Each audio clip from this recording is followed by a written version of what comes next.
Hi guys, thanks for joining us. We are the 4-4 Podcast. My name's Andy, I'll be your host. I'm joined by my good friend Skibby. Hello, everybody. And my brother Steve. Hello, everybody. Lovely. How are we? Yeah, good. Yeah, all good. Yeah. Getting there. Sun's out. Oh, it is, isn't it? Is it? It's light. Sprung yeah. in the spring, ain't we? It's Yeah. bloody light early. Is it light summer yet? late. Are we hitting summer? No, it's spring. Spring. I'm really bad with day do you think it is? seasons and all sorts. Yeah. You're Dates. just in here all day, aren't you? Yeah, it's always dark in here. You need to get those lights that change with the light outside. Yeah. I covered it on the podcast on an earlier episode. Oh, yeah, you did. It's a Yeah. Dyson lampshade, not a lampshade, lamp base. One thing I have been trying recently, Fuck off your big lamp. again, we're definitely not this type of podcast, but you know when you're scrolling and you just see health advice on any podcast, it's just some random dude you've never seen, random woman you've never seen. I actually have started just trying to get sunlight in my eyes first thing in the morning. Yeah. Yeah. Yeah, literally. Just like this. He's like, oh, you a loser who doesn't go outside? Go burn your retinas out. All right.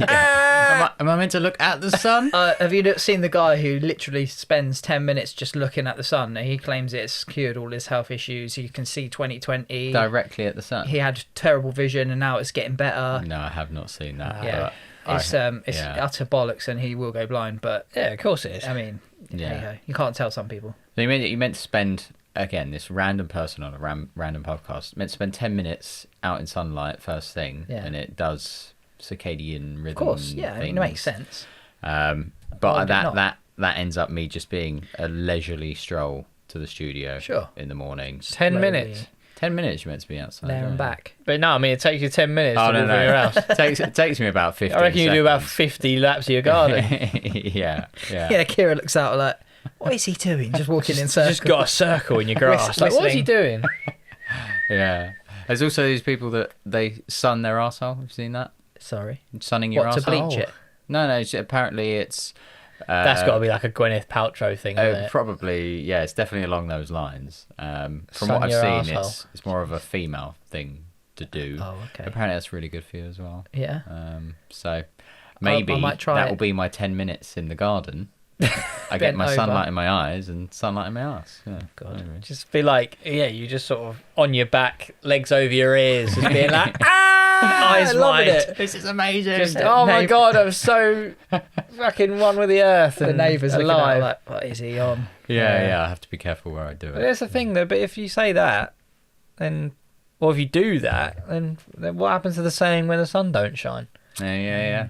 The sun does shine there. Yeah. There's 10 minutes daily. nowhere where the sun doesn't shine at that point. Yeah. But Bottoms of your feet? No, because No. they're up in the air. yeah. You're putting them up in the air. I'll let you know how it goes. All right, yeah. Give us an update. Yeah. Especially in the summer. Yeah. Sunburn. Really badly burned. What happened? I'll I sit just down. started photosynthesizing. Yeah. Why are you standing for the podcast, Andy? Yeah, no choice. Cool, that's a sensitive area, isn't it? Yeah, but it's been a week or so, a couple of weeks since we Been a while, we last linked. Any It's Been a while. major changes? Any discussions? I've been away this weekend, so I apologise in advance. My head is in a bit of a mess. Heavy drinking and all of that. But Stag do. Where did Don't you go? do it, kids. Prague. Oh yeah, we love a Praguean Oh, stag already? do. Yeah. Yeah, I worked out. I loved it, and the people I was with were brilliant. Shout out to all of them, great people. But I did work out that we visited 6 pubs in the entire time we were there. How long were you Nothing there? else. Roughly 3 days. 6 pubs in 3 days. 6 pubs, nothing else. Hotel room, 6 pubs. I think we did like 6 pubs on the first day. Yeah. And a nightclub. And a nightclub. Did you go to any of the drinking halls with the long tables? No. Yeah, that's what I mentioned. Yeah, they were you the just put your best. beer up, don't you? And They then bring you come another one. market. And then every beer you get a shot of honey whiskey with it. Yeah, I mean, I can't drink beer, but they did. Oh, it's not like fizzy. You was drinking It was like it was almost like a stout, like a black beer, Yeah, any kind of gas. like Guinness. No, But it was no, Guinness. no, It was no like gas. flat. It was like ale. Flat, like water flat. Have you had a Flat, Guinness? yeah. I think I've had a Guinness, but But it's like still a less little- creamy. little buzz in it. And No, I can drink Guinness for days. No fizz. maybe I should have given that a go. I was Yeah. just on red the entire That's time. fair. But there was one place where they gave you a card that was just topped up, and you could go and pour your own pints. and Oh, yeah, had yeah, all, like, yeah. these TV screens of different pints, which would have been cool if I was drinking them. Yeah. But yeah, the To be guys. fair, it seemed to sounds like enjoy it's a bit more modernised now since we went. It was a few years ago, wasn't it? God, and the rest. 10? More than that? About 10. Yeah. Nah, more. About 2014, I reckon. Oh wow. Yeah, there you go. So 12. it's been... God, it doesn't feel like 12 years ago. No, it's funny. Before we went on air, I Disgusting. did tell Andy the story of when we forgot about Mark. Just Yeah. for the listeners at home, a really short story, which is Stag had too much to drink. We all put him to bed, and then we all went out and had a mental night, and then we all went out for breakfast, hanging out of our ass, like feeling really fragile. And Mark, who was the Stag's brother-in-law, I guess, bit of a dweeb, fair to say. He's Shout not out to listening, even if he is. Fuck you, Mark. Bit of a dweeb, and then he's like, "Why is everyone so fragile?" Like, and we're like, "What are you on about?" We were like out till 5, and he goes, "No, we put Rob to bed, and we all turned in for the night, didn't we?" And like that moment, we all just all went, "Oh fuck, we forgot Mark." Like nobody, and how much of a dweeb are you when nobody realised No you were one missing? noticed. Yeah. Nobody noticed he was missing. Oh, He's like, "Oh, bless. why is everyone so fragile?" Like, "Oh, 'cause we're-" and he moped for the whole day. I remember. I'm sure, of course. But of he course. came around. But he was a bit of a dweeb. One thing I did notice about Prague, bringing it back to music, lots of live music, which I was very Good. happy to see. That's good. There was one pub we went into, Dirty Nelly's. There was music on like every floor. Cool. There was a guitarist. What, different... Yeah, live they had, music? had like different levels. One Awesome. was karaoke, obviously. Sweet Caroline on repeat. But yeah, it's quite a musical city. I would say so. Yeah, which was Is that- was nice. Is that what your topic's on, or are you... Oh no, sorry, not at all. But yeah, Oh, I thought you were segueing into a topic that would there. have been brilliant. No, that was fantastic. Yeah, Into nothing. Would have worked. The history of karaoke in Prague. Yeah, yeah. I don't think we saw any live music. We didn't go to any. I don't remember that much. No. But again, just can't compare it. It was so long ago. Yeah. I just remember being in the nightclub, and that some Spanish girl wanted Spanish music, and you were like, "I'll sort it." And what did you put on? Shakira. No. He's like, "Don't worry, I've got this." I got it. Shakira, though, Shakira. she fucking loved it. They were going nuts, Jeez. mate. All Well, that just Spanish such music a player. you know. Oh yeah. Oh yeah. I'll sort it out. I'll sort it out. Yeah. Have you got any Shakira? That's ketchup. Honestly, the Sweet Caroline, I brush over that, but what is that, and why is it always in a European? Yeah, wherever Boxing. you go, Football, Darts. cricket. it drives me mad. Hate it. I could not go to a place without hearing either the guitarist, the karaoke, the live music, whatever was playing, Sweet Caroline. What annoys me more is everyone goes fucking mad for it. It's like, But do you know what? Know your crowd, right? yeah. But do you know what annoys me even more? Is, and I'm gonna and this probably counts as gatekeeping, but I'm gonna shit all over it, right? Karaoke. People who's like, "Oh yeah, I can't wait for karaoke," and sign up for "Creep" by Creed or something, Yeah. and you're like, "I'm a weirdo," and like, mate, come on, bring everyone up, Try and have like, a good night. Yeah, do a bit yeah. of an anthem, like. Try and stay away from the cliches of Mr. Brightside, Yeah.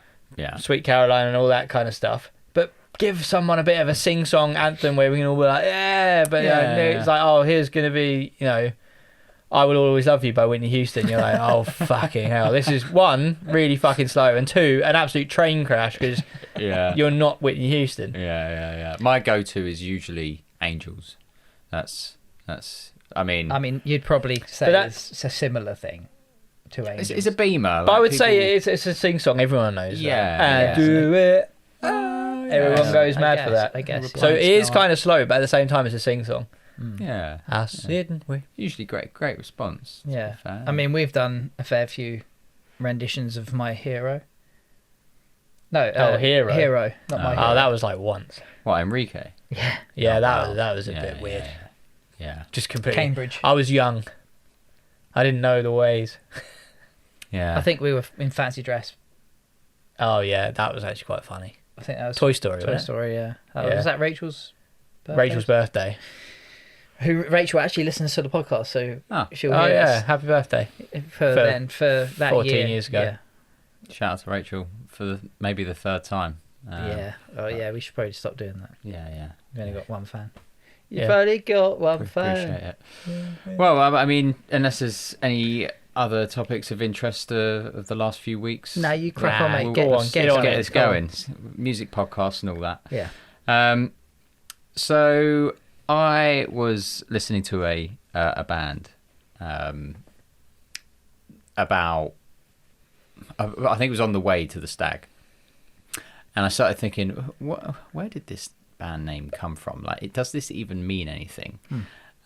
So what I thought would be cool was, it's going to be a very short section. You know, I don't want to take up too much time with this. I've just got a bunch of band names, and I want to see if you can detect whether they are actually meaningful band names or if they're completely made up bullshit. Yeah. All right? Okay. Yeah. Yeah? We'll just Oh yeah. straight into it. And this is the actual band I was listening to that triggered this all. Kasabian. Kasabian. Kasabian. Does that have any meaning, or is that just a complete bollocks name that sounds good on paper? I mean, I can't think of anything. Yeah, I was thinking would be. bollocks. Yeah, it's got to be. I think it's like Homo sapien, but he's just switch some letters around, like playing Countdown. Yeah. Kasabian. I mean, it is a strange word. It does sound like a foreign word or something. I don't remember. I remember seeing Or an Latin. interview for. I think they were like playing Spanish TV, and they called them Kasabian. Kasabian. Yeah. I Kasabian, guess and that- I was like, oh, well, it's like good house. Oh, yeah. Yeah. Well, there you go. I That's think your of that answer angle. there. Well, no, I still think it's bollocks, Yeah, but fair I think enough. that's just a happy accident. Well, it's actually a surname. Oh. It's a surname, Linda Kasabian, who was part of the Manson family circle, like Charles Manson and all that. Oh. Yeah, obviously, later became a key witness, and they thought, hey, that's cool. We're going to name our band after the surname of that person. But I was adamant on the play. I was like, this can't mean anything. But No. technically it does. But it did. Okay, It's a surname, it's a yeah. pass. Yeah. It's a pass. I'll allow it. Huberstank. Bollocks. Yeah, that's bollocks. That's got to be something that some like slang came up at school. Correct. It's literally meaningless. It just rolled off the tongue and they just went with it. Yeah, it does sound quite. Huberstank. Yeah, it's quite easy to say, isn't it? Oberstank. Uberstank. Yeah. Oberstank. Yeah. Got good songs though. Good band, yeah. I was kind of interested because I was just racking my brains for names of bands. I was like, it was almost exciting to find out if this was a completely bollocks name or not. But yeah, it did actually turn out to be complete Oberstank. bollocks. 1975. I mean, that's got to be meaningful. Well, year. it's certainly a year. It is a year. I know that much. A year. Does it mean anything? Wait, how old's Matey Boy? Heafy. He's got to be Healy. Heafy's Trivium. Healy. It's probably 40s. like. I don't think it's his It's date. not. it could It's his not date going of to be birth. his better birth because he's not going to be 50, 51, is he? No. Is that how old that would make him? Yeah. 75. I think it's a significant year for something. Okay. I think it's a year they just picked because it sounds cool. So again, it kind of has a meaning, but it doesn't. Right. It was literally in a notebook when they were discussing names, and there was a date in there, 1st of June, 1975, and they went, "Yeah, we'll be called 1975." Is it the 1975? It is the Yeah, 1975. Yeah. So they added a the, which is good. But I've marked this down as meaningless because it doesn't mean No, No. it was. anything They to just the picked band. it. They just found it in a Yeah. notebook. Random Yeah. word. I mean, I guess Like, did seasons actually mean anything? Nah. The real reason didn't mean anything. Nah. The real reason. The real reason behind the real reason. The real reason behind the real reason. Matt, if you're listening, correct me if I'm wrong. It was Matt's uncle had a paper, and one of the news articles was like, the real reason XYZ, and just went, oh, the real reason, and that was it. Oh, but okay. essentially, again, meaningless. Yeah. Completely meaningless. There's a story as to how the name came about. Yeah, but the there story isn't any- actually is. Yeah, there not any meaning behind the name. My prior band, Croft. before the Croft, Oh, but the Croft has a meaning. yeah, that was geographical, right? Yeah, well, Longcroft is the road that connects my house to the bassist's house, blah, blah, blah.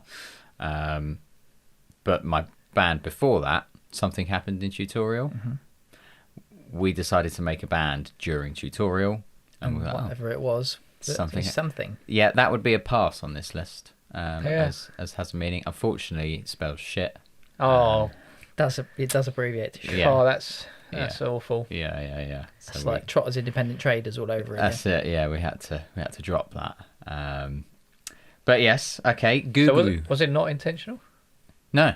Oh, What, really? shit, I thought you were just being SHIT? an edgy, No, like, absolutely it was- 13-year-old. No, Yeah. Like, No. shit. We're going to swear, but not properly. no, absolutely not I intentional. mean, that's great marketing.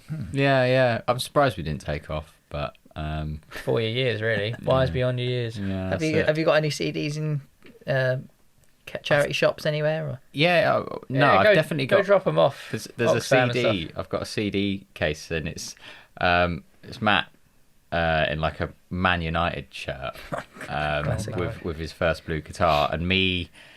Because the beauty of still photography, I can look like I'm actually spinning a stick, but I'd literally just hovered the stick there and took the photo. But man, maybe you're right. We'll chuck it into a charity shop. Yeah.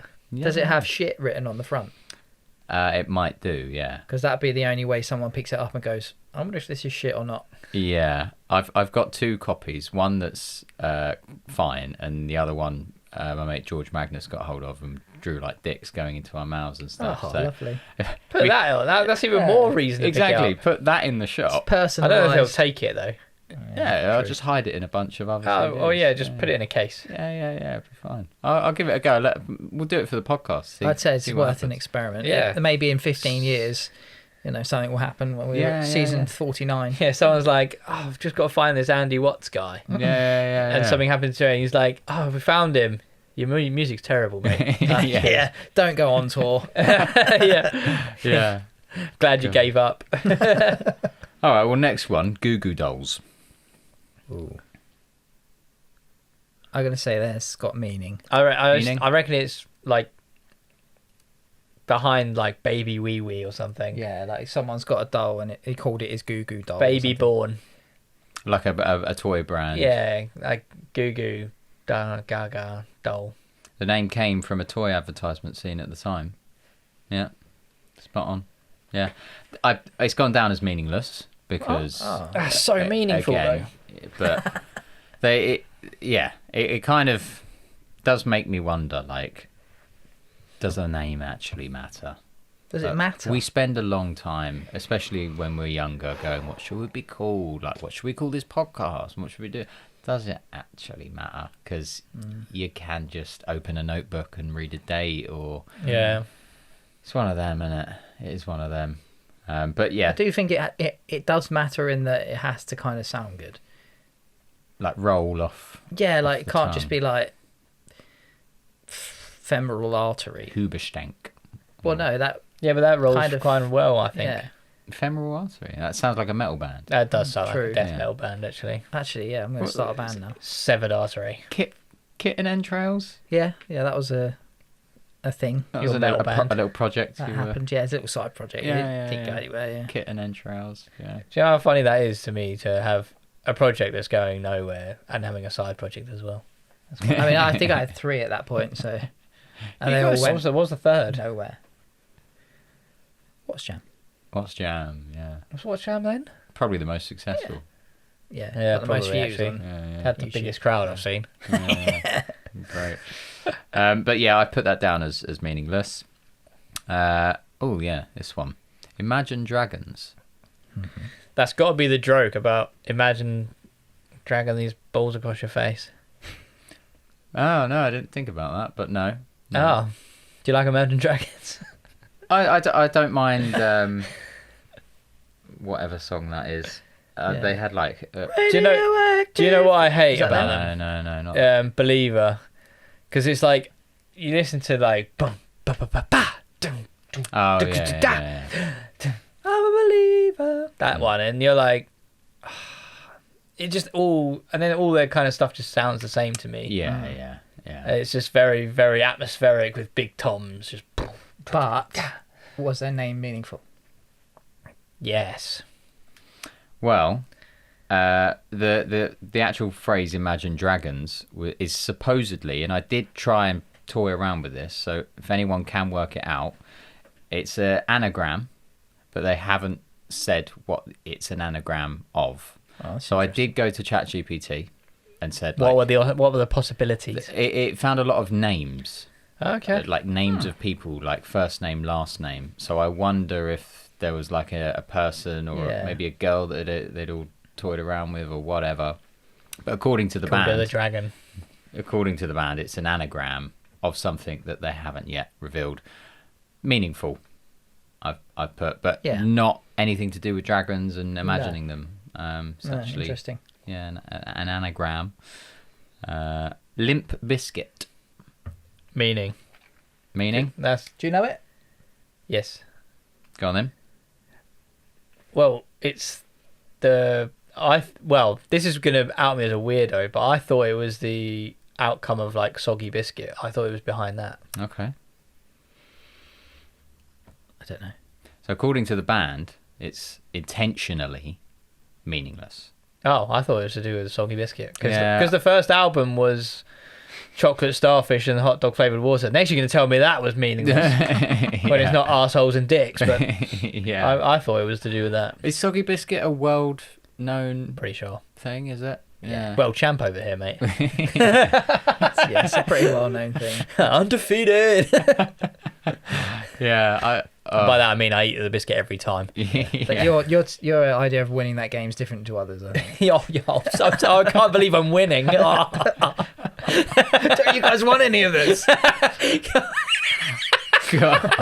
All these free biscuits. Oh, I love this game. They go down so easy. I don't even need the milk. No chewing. Grim. That is grim. But according to them, it's intentionally meaningless. So I've put that down as meaningful Okay. because I see what you did there. do you know what I mean? If they were, Yeah, Do you know but what? are they just being pretentious? I think they're being pretentious. I think that it was at the first, and now they're like 40 to 50-year-old men, and you're like, well, we can't be named after Soggy Biscuit anymore. yeah. we totally meant that. It was just Yeah. so unmeaningful that we meant it to be like that. Yeah. So I'm not, Soggy Biscuit's a good shout, or like if you leave your digestive in for too long. Or if you go for the risky double dunk, Ooh, Double dunk. dunks. Yeah. and then you lose it at the bottom, and you're like, well, I have to drink that Especially later. bourbons, because you feel like you've got some strength in the Yeah, bourbon. but no. Yeah. And then you're like, well, that was a limp biscuit. Yeah. There you go. That's what happened. That's what happened. Fan names. Alt J, you're familiar with Alt J, yeah? Yeah. Thoughts on that? I mean, I is reckon it it's a anything to do with the shortcut for keyboard? something Yeah. nerdy. Correct. Yeah, it is a keyboard shortcut. On what? Mac, Alt J produces the delta symbol, which is basically a triangle. So He's gone fully yeah, it's pretty invested. out of the box. Interesting. I yeah. quite like it. I do quite like that. Meaningful. It's gone down as yeah. Yeah, fair enough. I mean, there's better shortcuts though. Yeah. Like if you want to be the shortcut band, What would you Control C, Control C, Control V, Yeah, that's good. Control X. Control X is Sounds pretty sick, doesn't Command Q. Command Q, quantize. Yeah. It depends what program. Alt we're in, I F4. guess. Yeah. Control Alt Delete. Yeah. it? Yeah. F11, right? F11. F11. A great one. Yeah. F12. We've got to be refreshing that stuff. Yeah. Refresh. Yeah. Smashing F12. Yeah. F12's actually a good name. It's been done now. It's been done. Alt J's taken it, like, Oh, but that's a yeah. Control Z. Did you say that? I didn't say Control Z. Control Z, Undo. yeah. Undo. Yeah, It's quite that's a good. good one. Yeah. Well, it's been done, so we couldn't do it. But Biffy Clyro. Mon the Biff. Never thought about this. I reckon that's got to be something Glaswegian, like Glaswegian slang. Biffy. Biffy Clyro. Biffy Clyro. I wonder if Dawn knows. She's Scottish. The only Scottish person I know. Who? Dawn. Darren's Oh, fiance. yeah. Congratulations, Darren and Dawn. Shout out Darren and Dawn. Darren and Dawn. Congrats. Darren and Dawn. That's a bad name in itself. Darren and Dawn. Darren and Dawn. Dawn Like a Darren. duo, Darren and Dawn. Yeah. Well, No. Biffy Clyro. Any thoughts? Ah, Yeah. He said it's got to meaningful. be I something reckon Scottish. it's got to You be reckon something meaningful? Scottish there. It's gone down. I've put it down as nonsense because it's unverified. There's lots of tales of it was a person they knew because it was brothers and blah blah blah person then, and it's never been confirmed. So our best guess is it is a complete nonsense, made up Fair enough. name. But I like it, Biffy Clyro. It's Yeah, good name, this is yeah. one of those names. Yeah. But it's like the Yeah. marketing as well, like Mon the Biff. Yeah, it's good yeah, marketing. yeah, good. yeah. Like Solid. t-shirts everywhere. Yeah. Yeah, you're kind of convincing me that maybe band names do matter now. It's all They about do brand, have to, isn't it? Yeah, they do have to be Yeah. brandable, Yeah. brand friendly. Like you could go for like the most stupid name, but it's brandable. Like, so there's The Wombats. the Wombats, the Cunts. Hmm. Cunt and the gang calls himself the Cunts, and they've got the Cunts with a K. Well, my next one I think fits in with that quite nicely Go on. because it is brandable. They replace an S with a 5. Dead Mouse. Dead Mouse. Yeah. Dead Mouse 5. Dead Mouse 5. Dead Mouse. Real or meaningless? Real. Yeah, I think it exists. Dead Mouse 5. I think yeah, I reckon they were in the studio and there was a dead mouse. yeah. I think it's got to be just something like that, and then put some numbers in to make it edgy. I think it's probably like a. I reckon it's probably more to be like a gamer tag or something. Interesting. You're both right, in a sense. So they found a dead mouse on the keyboard. Oh, But I couldn't confirm what this was. But imagine it was SoundCloud, and you've got a character limit for your username, so you couldn't type dead mouse fully. You had to put a 5 He had to instead. just put the 5 on the end to hit the character limit. Meaningful, yeah. in my opinion. Meaningful. There's a story behind it. Yeah, there was a For sure. dead mouse on the keyboard. Well, yeah, I mean the whole summary of this was I was going to go ahead with it doesn't matter what the fuck you're called as long as you put out good shit, then you're fine. But I don't know, I might have just completely stuffed myself. I mean, there, look at 'cause- Alt J. Put out absolute shite, and this. Yeah. Still a good name. Sorry, Alt J. I actually couldn't name an Alt J song, but Yeah, Nah. I wonder if Did you like sing one? no. I can't remember any. no. Gonna anger all the Alt J fans now. That's Shout out all They're right. gonna be in the Alt J comments. fans. They're gonna be. Well, they got so many good songs and the names are I don't really amazing. don't know Yeah. this, and you're like, oh, that's such a Teddy. Is there a Teddy in Alt J? Oh, Teddy fan 1 says, Yeah, "Ugh, yeah. you fuckers, you'll never be as big as Alt J.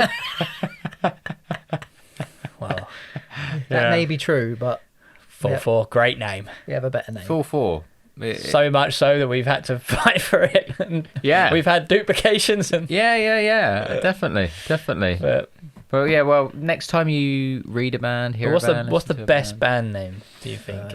This is tough. Like the best band name that makes me like, like What, you've literally got- have you Prince got money. No, I'm just trying to Oh, think, right. but like I thought you had one. I think, you know, What is it? A name that tells you enough about that band that you don't need to listen to the music to understand that they're amazing. Is that where we're going with I this? think it's just- or- I think of it from a business perspective, which is not the music, man. Think about the music.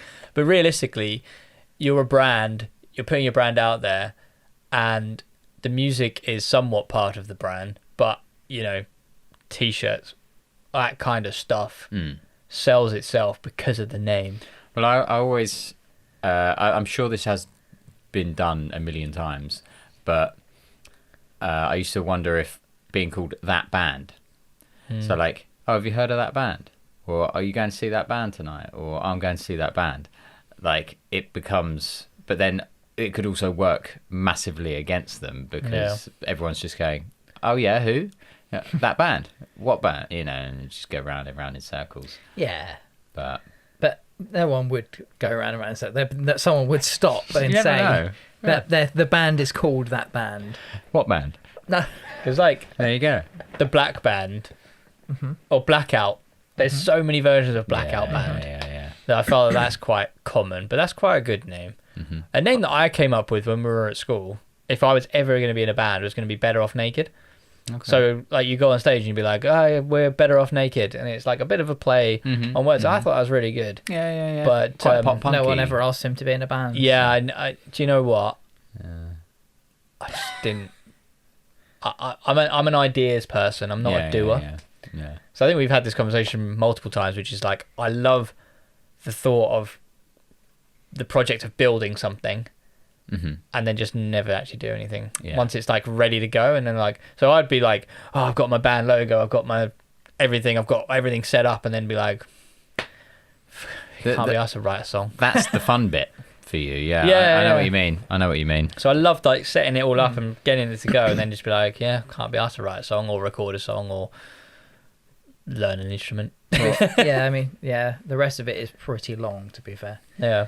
Yeah, I quite like. I mean, I would say that, but Nirvana is like That's a good really name. solid name for me. I like the kind of good looking names. Do you know what I mean? Like I'd consider Arcade Fire quite a good looking name. Yeah.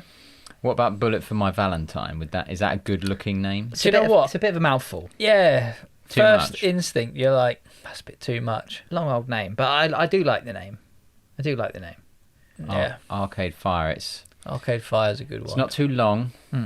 Yeah. 3 syllables. Arcade Fire. It's good to chant. Arcade Fire. Arcade Fire. Yeah. I just feel like that's a School of pretty Rock. name. School of Rock. School of Rock. Great name. No vacancy. Yeah. I guess if it was that easy to Yeah. identify. I think just one that just sort of came to me when you started chanting, it was While She Sleeps was a good one, because they were quite a chantable band. Yeah. But I think also not so much for their music, but Sleeping with Sirens I quite liked as a name. Okay. Kind of like, Do you like Sleep Token? no, Steady. not as a name. Steady. Not as a name. Oh God, here they are. Best name ever. Vessel 1, 2, 3. Anyway, here she comes. Sorry. But no, I think. true. Sorry, true. But guys. Sleeping with Sirens, I think it just about plays on like alliteration for me with a little bit of a break. So Sleeping with Sirens, SLWS. Okay. Yeah. And then you can make quite a cool SWS logo, I think. So that I think they were onto something there. Yeah. But Metallica's a cool name. Metallica's a cool name. Well, one that did I say Tame Impala? I can't remember. If I added it No. to the See, list. I'd class that as a pretty name. So Tame Impala, I didn't put it on the list, but complete nonsense, but sounds Yeah. nice. So yeah, they've gone for what it sounds like first, rather than any kind of actual meaning. But Tame Impala, yeah, cool. That's a cool name. Yeah. Kids in Glass Houses. Yeah. Yeah. Nah. Is that a good I don't looking like name? any. or- No, I don't like any names with kids in. Just feels like my first band. Yeah. What about like MGMT? Well, do you say MGMT? Because I always just McGims. I always think management when I look at that. Yeah. Right. MGMT. It's too much. It's too much. MGMT is. Yeah. It's too much. Run DMC. Two Door Cinema Club. Two Door Cinema Club. I think that's quite a good name, you know. Yeah. Even though it's quite long, And nonsense. it flows quite nicely. Two Door Cinema Club. I'd like to know what the meaning of that is, actually. I wonder if this might just be the film Inglourious Bastards, so please Did Hitler nearly die in a cinema? And there was like only a few exits. Maybe it was a play on that. Don't know. Have you I ever know seen he. Inglourious Basterds? No, but I know he almost died in the coup. But I don't think there was a cinema involved. Oh, it might just be the film, and I've completely made that Yeah. up. Well, Queen. Queen's Solid. a great name. Yeah. Queen, straight in. Yeah. But you wouldn't want a band called King? Maybe you would. Well, Has it been what's done? the band? Mm. Oh no, want- something like We Came as Kings. There is a band with kings in there. Fit for a King. Fit for a King. Mm-hmm. Mm-hmm. Yeah. It's quite that. We came flows as Romans. fit for- That's quite a good We name. Came as Romans. Yeah. Why though? Why? Because it's kind of the thought behind the Romans, isn't it? The Romans conquest or the Roman conquest, and we came as Romans. I'm pretty sure that's a well-known saying, isn't it? Yeah. Yeah. It's just, So I guess that's why, because it's in Yeah. literature. yeah. I mean, would you just to close this off? Would you Genesis. Sorry. Genesis? Yeah. But would you your Toto? first example of a band on Spotify? Let's say you've turned off your AI friend for now that's forcing different songs Oh down yeah. your throat. Fucking Rise Against. Great name. Yeah, great name. Do you scroll through Spotify, and would a name stick out to you to then go, I've not heard of them before, but it sounds up my street? Yeah, Click. Do you do that? I would. I would say so, yeah. Yeah. 100% I would. Because if they've got like some sort of like little, bad boy or whatever, you might go, I don't really listen to rap or whatever. But there must be a formula for a name that makes you go, oh, not heard of them. Click, and then bang, it's you're in. The name's done its job. Yeah, for sure there is. But I think it's becoming harder and harder because there's so many bands. Yeah. Yeah. Like, I know the good names are taken. Well, I don't know. I think that's like saying every good song's been written, or there's so much. Oh, Yeah, I know. We're all just writing shit now. yeah. Just And we just repeating the same like songs. it. Yeah. Just Yeah. repeating the same names. They're all the same format with Time different to bring words. back the Beatles. It's got to be time. Beatles, great name. Great name. It's a good name. Spelt wrong, but so, again, sorry, really quickly on this stag do. For some reason, Prague is full of metalheads. Yeah. Yeah. Most of that area of Europe is. Yeah. What is it with fucking metal band t-shirts that you cannot even see what the band is called because the writing, it's all the same writing, whatever that font type is. Please tell me. Some are more easier to read than others. Some are just. It's like a rose bush, isn't it? Yeah, and you're like, Yeah. I want to know what band t-shirt or what band they're trying to support there. So I have a busted one. Oh no, what written in that? Yeah. They did it when they played Download because they wanted to fit in, Oh yeah. which I thought was hilarious. So I bought it. Yeah. Lorna Shore are a band for that. Yeah. Lorna Shore is Oh. quite a Yeah, pretty I'm name. It's sure, not, yeah. but the logo is like fucking. Yeah. Like, wow. And it's like you're not really representing the band because I don't know what t-shirt you're wearing because I can't fucking read it. Like, and there's all these gig dates on the back that are Yeah. tiny. I think it is the culture though. Like the harder to read, the heavier the band. It's kind of the culture. Is that the case? I would You say reckon? so. Yeah. Yeah, the darker and the heavier, You're really like, well, it's definitely a G in there. It must be so They're gonna heavy. just be like, "Oh," yeah, and it's just gonna be blast beat. yeah, for sure. How funny, yeah. It's just something I noticed, especially in Prague. Yeah. There is a quiz of that, so I think we should do that one time. There's a okay. quiz on like, can you guess the band name from the shirt or the logo? Yeah. We'll figure that out. Yeah, do all that. right, we'll do It's that. good. Yeah, nice. Oh yeah. Have a think about band names next time you're reading them. Think where the fuck did that come from? Do they actually mean anything or not? Yeah. Yeah. Sometimes, but I guess, but by your test, yes, sometimes they do. Sometimes they do. But Well, sometimes... what a verdict. Sometimes they do, sometimes they don't. That's it. That's what we've learnt today. It's a Yeah. bit 50-50, to be honest. But yeah, nice. Well, I have got a guest. What? Yeah. God. I've got a guest. So shall we get him on? Well, he's ready now. We get him He's on. ready now? now. Yeah. Yeah. All right. Yeah. Fuck it. All right. Go on. Let me get him on. Love it. So yeah, today's guest is an incredibly talented individual.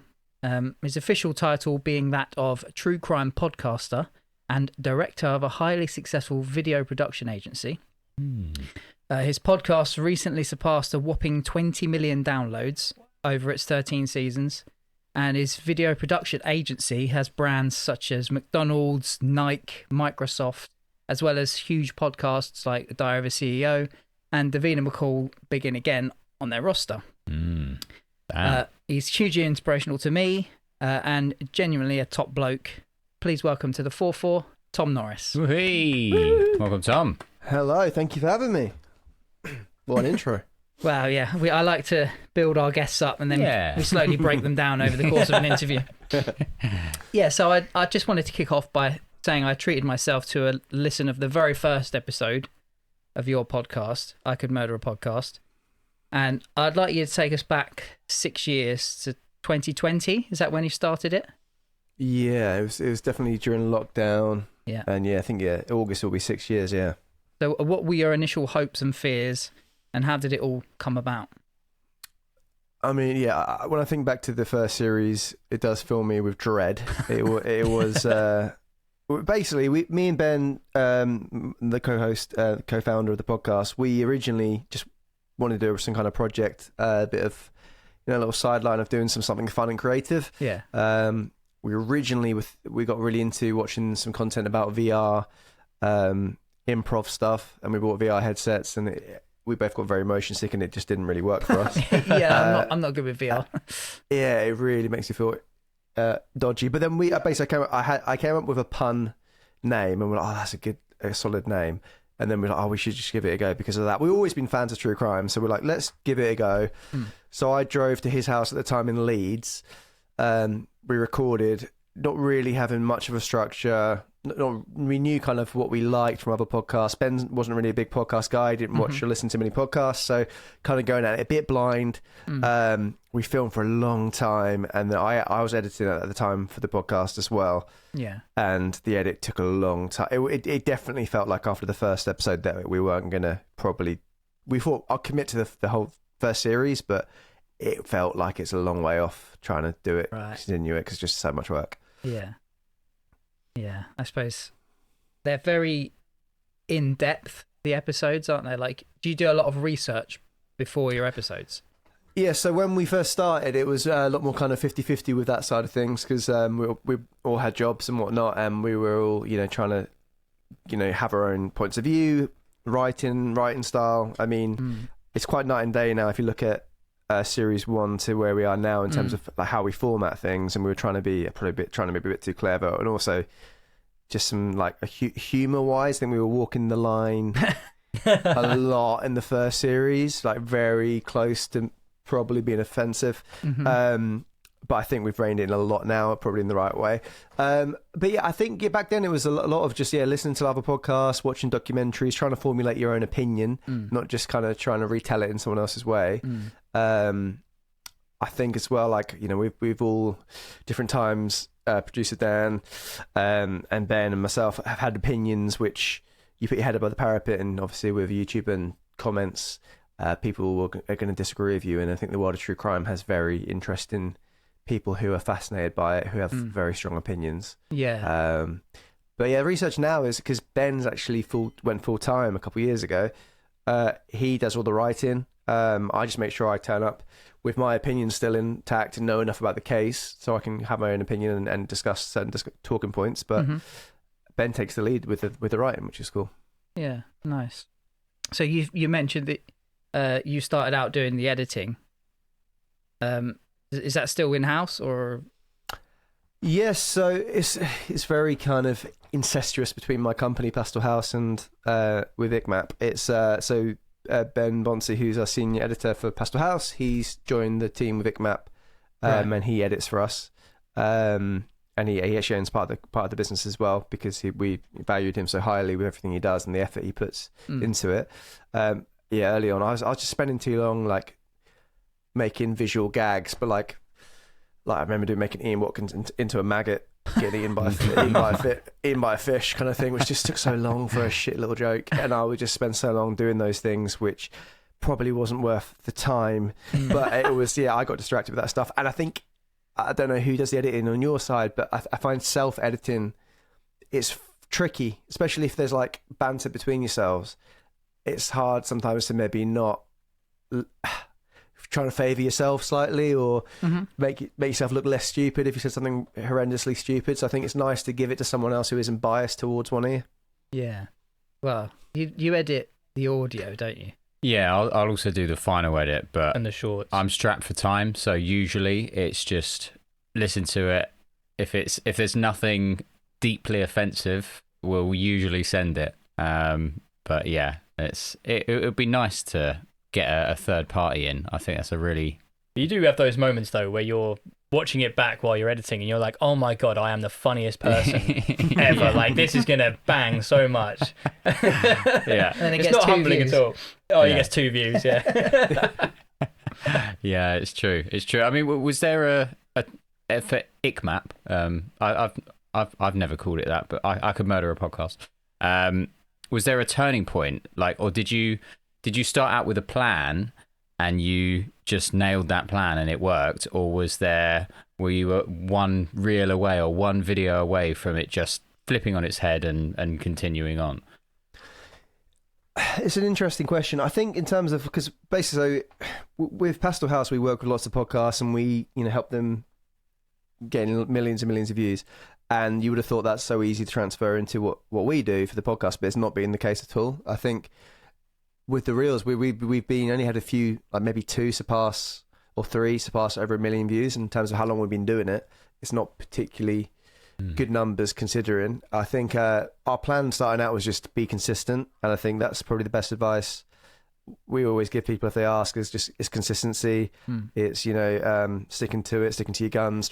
If you can be slightly different, then great, but don't just try and copy the fads and things that are going out there. I think we're fortunate. Like, I got my good friend Jack Dean, Jack Mate. We went on his podcast quite early on, and that got us. It didn't come with loads and loads of followers from that, but I think we just slowly built and carried on and been consistent. So true crime is just a weird one because you can be, there's the search terms you're putting into YouTube to find us and find the content. Sometimes it's like you're not going to get like just your average Joe listening to it. But I think because of the kind of lightheartedness, and we try and make it, if people find it too dark, the fact that we have little light moments, a lot of people can say they can listen to us, but they can't listen to other podcasts because it's too grim. Okay. So I think that was one thing that made us stand out slightly from other people. Yeah, interesting. Yeah. Well, obviously your podcast is true crime. Ours is music. So, and generally, and a little bit of tech, and what else? I don't know. We cover a load of stuff. We do cover It's supposed to be a music podcast. It's focused around music. I was going to say, he's already mentioned Ian Watkins. What more do you want? Well, there you go. Yeah. You did do an episode about Ian Watkins, didn't you? Well, the maggot, right? Yeah. Yeah, exactly. Yeah, we did Ian Watkins. We did Michael Jackson. I was going to ask you. This was going to be the question. Yeah. What sort of music related ones have you come across? We've done it. We've covered one on our channel. I wonder if you may have done that yourselves. So we do main episodes on YouTube. Granddad. We do main episodes on YouTube, and we do minisodes, which is kind of on our website. Cool. In terms of musicians, the ones on the main channel, I do think it's Michael Jackson and Ian Watkins probably are the only 2. Oh no, Mayhem, the band. There That's you go. the one we covered. That's Yeah. a mental story, that one. That Crazy. is horrendous. Yeah. Crazy. That one is, it's kind of so batshit that it doesn't feel real. Yeah. Which I think sometimes when cases are like that, it's very easy not to picture it happening to normal people or real people. It's bizarre. And when you mention these sort of stories, which are truly batshit, is there any kind of like engagement that comes to mind where people in the comments have said something almost like in a defending or really kind of strange, and you're like, Jesus Christ, like tone it down, man. Yeah, there's we've actually taken the episode down, not because of that, because we weren't overly happy with how there's a couple of inconsistencies in some of the writing, so we wanted to take it down and redo it at another date.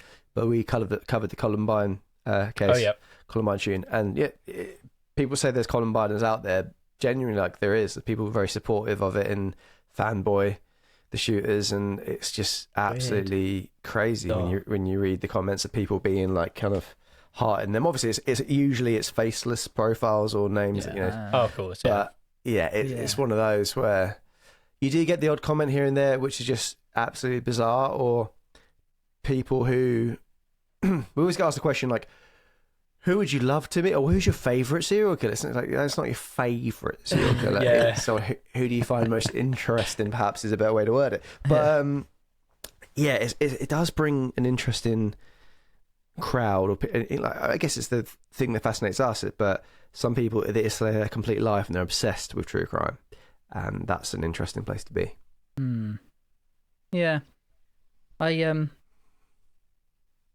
can't say I've got any sort of feelings towards a serial killer or anything.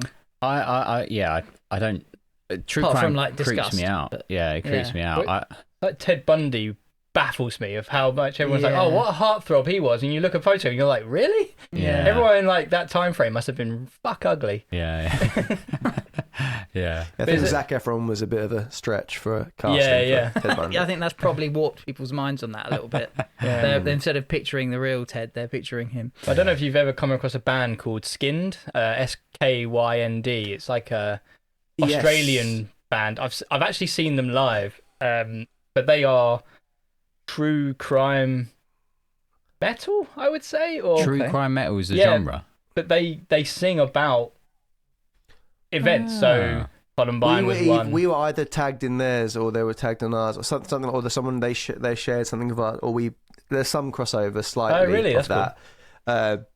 But yeah, no, I've seen their stuff, and true crime metal. Who knew that was a thing, or needed to be a thing?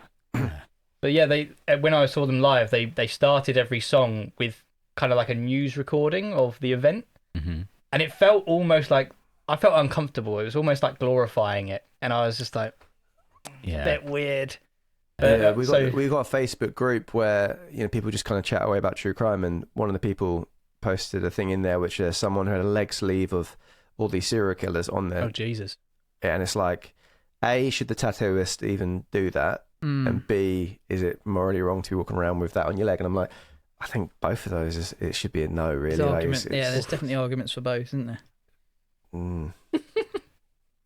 Okay. No, I didn't know that was a thing, but there you go. Learn something new every day.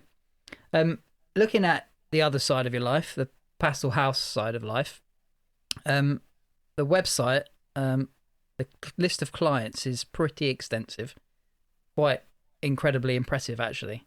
For a relatively young company, was it 2018 you started? Yeah, I think it wasn't too. Yeah, it was 6 or 7 years. Yeah, I think so. Yeah, relatively young company. So, did those sort of connections materialize quickly? Did it take time? Are they relatively new ones? How's it all come about? Again, it was kind of born lockdown kind of period, obviously, with the world coming to a standstill.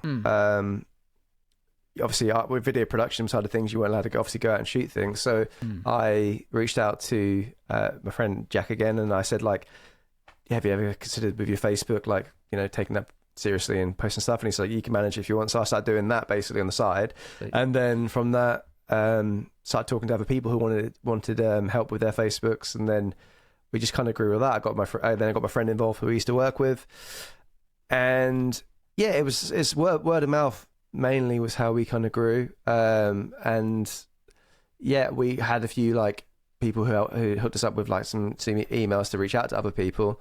I mean, Dara CEO, me and Louis met working for his old company, Social Chain.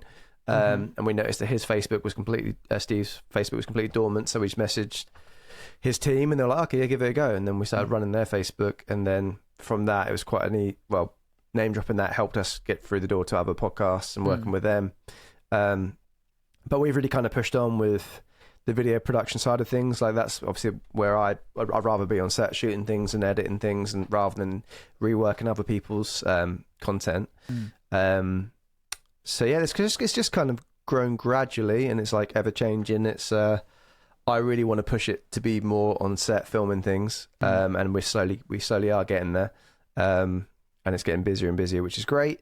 But yeah, I think it feels like a slow burn. But I mean, Stephen, regarding how music and links like that, that's how I met you, was through music and was video production, but it's a very different kind of vibe back then.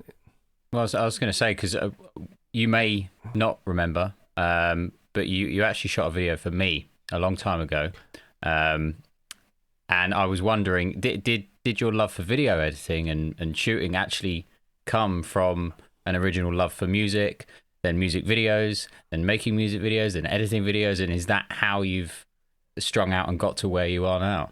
Yeah, of course I remember, and I remember saying that to Steve's wedding, and you forgot that you didn't recognise who I was. I was like, I've shot a music video. So yeah. So it's funny how it works, isn't it? Yeah. But yeah, it's no, you're right completely. Back in the day, I was in pop punk bands and little, with a bleached blonde hair and black fringe and whatnot, and loved that side of things. And then from that, I guess it's kind of knew how I would like to be portrayed in a music video. Got into doing music videos with a friend. Started a little video production company back then, and then you really enjoyed the creative side of things. But also I do enjoy the corporate side of things as well, filming that kind of stuff. It's nice to have a variety, and I think you just kind of learn, unless you're doing the kind of really big music videos. Very hard to kind of earn a living from doing music videos. So we learnt more into the kind of corporate side of things. But yeah, no, it definitely was born from a frustrated musician kind of point of view. Yeah, what did you play? I was rhythm guitar and singing. Oh, okay, nice. Yeah. Nice. Yeah. Some terrible band names. Terrible band names. Go on then. Yeah. That's how I met Grant Tufts, actually. It was in a Battle of the Bands or Rock Night, and he was playing drums back then. That's how you met? Band. Grant, yeah. I did. For some reason, I thought you went to college with Grant, or was that Dan? Or was that a different Dan? What college did Grant go to? Got me there. Grant went to college? I think Dan knew him from college, but no, we went to different schools. But sorry, I forgot the question. I just interrupted by saying band Grant. names. Band names, yeah. Worst band name. Shelf Stackers. Oh God. Yeah, and that Nice. logo was, and I we literally covered this in the podcast, which hasn't gone out yet, but I didn't realise, because if the initials SS, and I didn't even clock it, and I did the logo like that. It was pink and white, and then no one flagged it. My mum didn't flag it or anything like that. Unless you thought I was being edgy, which I wasn't. That was the logo, which was mad. And then My Toy Heart was the pop punk band in Cambridge, which very Holy emo. shit, I know though. I know My Toy Heart. They played in Newport. Yeah, Battle of the Newport Bands. Battle of the Battle of the Bands, Bands. I even remember a song. It was called Bright Lights and Fist Fights. There you go. I'm number one fan Wow. over here. Come on. I just remember that band. Do you know what? I remember that MySpace days. I remember that song, and I was going through like I still am going through my pop punk phase, but still. You never leave that. But yeah, I remember that song coming away from that Battle of the Bands and being like, yeah, that song slaps, and I still remember it. How It's a funny. good song. Did you That's say sick. you were Wow. in My Toy Heart? Is that what you said? Sorry? Did you say you were in My Toy Heart? Yeah, I was singing guitar. Yeah. Now you say it, I do. How funny. I remember because there was a big buzz. I mean, Everyone was like, Village. oh, out of school, out of school band coming Because it to was play. just basically everyone from our school's band. Yeah. And then this random outsiders, and everyone was like hype. I remember the Yeah. girls like flocking over them because they were like, yeah, I was hearing them. They were How flocking over funny. you guys because you were kind of like the all-time low before all-time low. I think you were a year above as well. So you were probably a year older than most of the bands in the competition. Okay. Well- Wait, was that Saffron Walden, yeah? Newport. Newport, Newport yeah. Free Grammar, Newport, yeah. yeah. Is there anything but that around there? Yeah. ABT, Yeah. yeah. That's it. Yeah. Is that Yeah. Greg? Was that Greg? Yeah, and And Charlie. yeah. Charlie, yeah. Yeah. How funny. Yeah. Oh man, Wow, that was a Glorious. throwback. do you know what? I kind of knew that already, and I'd put it to the back of my mind. But yeah, that's just That is So hilarious. Ben, who I did the podcast with, was the drummer, right. and I was a singer. Who else was in the band? Do we know anyone else? Joe Ian Smith, bassist, and then Sam Baland is Kiwi guy, but then he also changed. Yeah, it was interchangeable, the kind of other guitarist part. But Yeah. Oh, that's crazy. That is funny. Yeah. That's incredible. We would have, I think both of us would have played that same night. Oh yeah, we played. Yeah. Yeah, Well, yeah. you were pissed you didn't win. I remember because you like Yeah. came out of nowhere. These guys. Well, these guys. Yeah, you won that. Yeah, you won that. I think they competition. did. I'm pretty sure. We did. Or Maybe was it Zara that won that maybe year? Zara that won. Yeah, it could have been Zara. I remember you being Yeah, pissed off. it wasn't me anyway. Yeah. And then I won funny. I won the next year, and everyone was like, out of sympathy. "Oh yeah, it was only because you didn't win last year." I'm like, Yeah, I don't yeah. care. That was me. Yeah. Great I impression. don't care. I've won one. A win's a win. Exactly. That's You got That's it. it. That's amazing. So you actually managed to turn your original love for music that then grew into doing music videos, and now you've got your full-fledged career all from that beginning start, which is admirable, very admirable.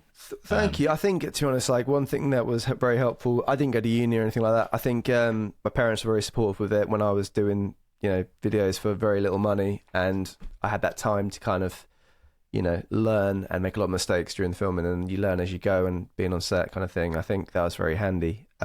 But I think, whenever I've got worked for someone else or whatever, I've always done things on the side, always done music videos on the side and things like that, because it's always, I can't just sit still and be happy doing that. I'm always like to be very busy, probably to a fault. But it's something which, it's mad looking back and seeing the videos like from seasons and whatnot. And seeing those, because I still love them. I still look back, I'm really happy with how they all turned out. Like it's so lovely to see and like have a little nostalgic night watching them and things like that. It's great because sometimes you are on set and you're there for hours and you're filming. I won't go into detail too much about it, but very corporate ones where you're literally your back's aching, you've held the camera for 5 hours, and the client are just trying to direct it behind your ear, and it's just like you're looking back and but I am very grateful and thankful to be in the position where we are. So Yeah. No, you are hard working. I know that for sure, because it's been really hard to get a date and get you on the podcast as well, to be fair. But yeah, so going a little back to your client base, have you had any projects that have been your favourite that you've worked on, or are there any coming up that you're really excited about? that's a tricky one. Apart from obviously seasons. Yeah, of course. Yeah, other than seasons, it's tricky, man. In terms of coming up, there's one here. To be that guy, there's an NDA on, so I can't really actually talk about that one. That's fair. Which is I'm very excited for once that launches. But no, it's as I said, it's the variety that I really enjoy. I don't think I can sit here and go that one in particular. I think as Pasta House is growing, I'm able to move further away from the social stuff and just be more production, where it's kind of been a bit like there's been a period of time where I've kind of had to wear a few hats to kind of keep things going. But as we're growing, I'm able to move away a little bit and just be more on the video side. So I think I'm gonna have a lot more time to kind of get my creativity on. So yes, it's a difficult question. I'm going to shoot something with Aston Villa on Wednesday. I'm excited to do it because it'd be just interesting to see, it's always fascinating to see how players are on set. Filmed a thing with Liverpool, and Van Dijk was very nice, and I was surprised. That's cool. I thought he was going to be a stern man, but he's actually genuinely a proper gentleman. So I don't know. Yeah, it's hard to say, and it's also hard to say without sounding like a name dropping bastard, really. So, it's, mate, drop your names, man. That's what we're all about over here. We like the stories. Filmed stuff with, and this, I'm way too old to be saying the phrase, but the Bov Boys, which is Angry Ginger's crew. Oh, right. Okay. That was there have been some very interesting shoots where they pack a lot of things in, and it's a lot of, it's very, very interesting just to see how it's also just a new wave of YouTube and seeing how that all works, and seeing, because as I said, growing up with Jack, being good friends with Jack Dean, it's interesting to see what he was doing back then to what people are doing now, and it's just it's a very interesting industry to be in. Well, yeah, you mentioned about going on Jack's podcast, but was that, does he have a set? Yeah. So he happy hour now. Well, they have a set now. When you went on it, was there a set? Yeah. One time it was in a kind of more. It was a studio, but it wasn't as a built-up set as it is now. But when we've been on it recently, it was in the yellow set they've got now. Yeah. But me and Jack used to do a podcast together pre-happy hour. in the YouTube space. So we had like that was really fun. They had like Eddie Hearn and Dynamo and Ricky Gervais and people on that. Oh, That was mad. I remember seeing that. I remember the Ricky Gervais one. Was, incredibly jealous. Because I was the biggest fanboy of. Yeah. I will say was, not so much now, but then I was absolutely It was a crazy day, but he's absolutely smashed it. Like, all power to him. He's been, as I said about consistency, he's been so consistent with that podcast, and he's on every bit of success he's had from it. Yeah, well, where I was going with that was obviously going on the more recent visit onto his podcast. What was it like, sort of behind the scenes? Like, people see the set, they see the podcast, they see you guys there, but was it, I don't know, professional? And it's hard because he's your mate, so like, no, how does it work? He's open about everything as well. I mean, it's a professional set, like a really nice set. The room's probably a lot smaller than you'd imagine. But all the equipment, like, they obviously paid a company in to come in and build the set and do all the kind of tech side of things. But his fiance, who's doing the recording, around the corner from the set, watching the monitors, hitting record. I think she might do vision mix when people are talking, cutting between the cameras. But yeah, it's literally, when you go in there, it's just Stevie, Jack, and Thea, and that's it. And it's like really nice because it's not too much. It's not like it's very easy to feel comfortable. They're all lovely as well, so it makes you feel very comfortable immediately. And their old set, when they were based somewhere different, was just the hottest set in the world. It's so uncomfortably hot, and I did one of those for Halloween special, and I was painted like a zombie, and I was just like sweating like a bastard. It was hell. But the new set's really nice, and it's a really nice vibe there. So I think I'm not surprised that they, guests always seem happy to come back, because it's always they're just so chilled out, and it's never a chore. Yeah, sweet. Very cool. Not music related, not Pastel House related. Back to ICMAP now, just briefly. What would be the most sort of chilling or shocking case that you've come across, do you think? Or is are you just desensitized to it all now?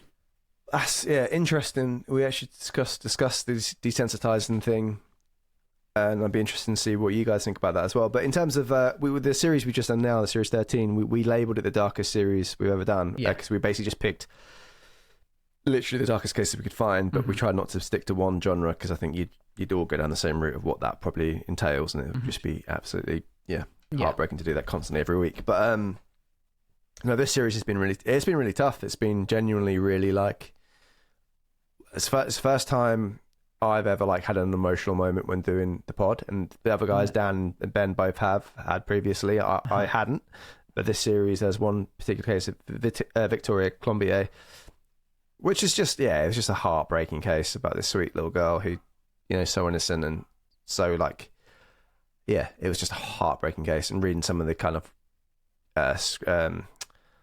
timeline about what happened to her and how she was still smiley and like pleasant to people and stuff like that, it just broke my heart. But I think standout Junko Furata, it's a case which is, you couldn't imagine. It's just a horrible case where you couldn't even think up the horrible things that happened to her, and how many people had witnessed it and didn't do anything about it. And that one for me is an absolute standout. In terms of being the desensitized question, I mean, you guys obviously the same age as me, roughly. Like, you'll remember back in the day when certain videos went not viral. It's more like by watching on someoe's phone or a dodgy link or something like that. And there's the horrific videos like Pain Olympics or One Man Glass Jar or the Three Guys One Hammer kind of the one. Which those back in the day, they were rare, but they stuck with you. Like I remember watching one of those and feeling literally like your soul leaving your body, your innocence leaving, watching those videos. And I think now we grew up in a time where those things are just readily being shared on X or shared on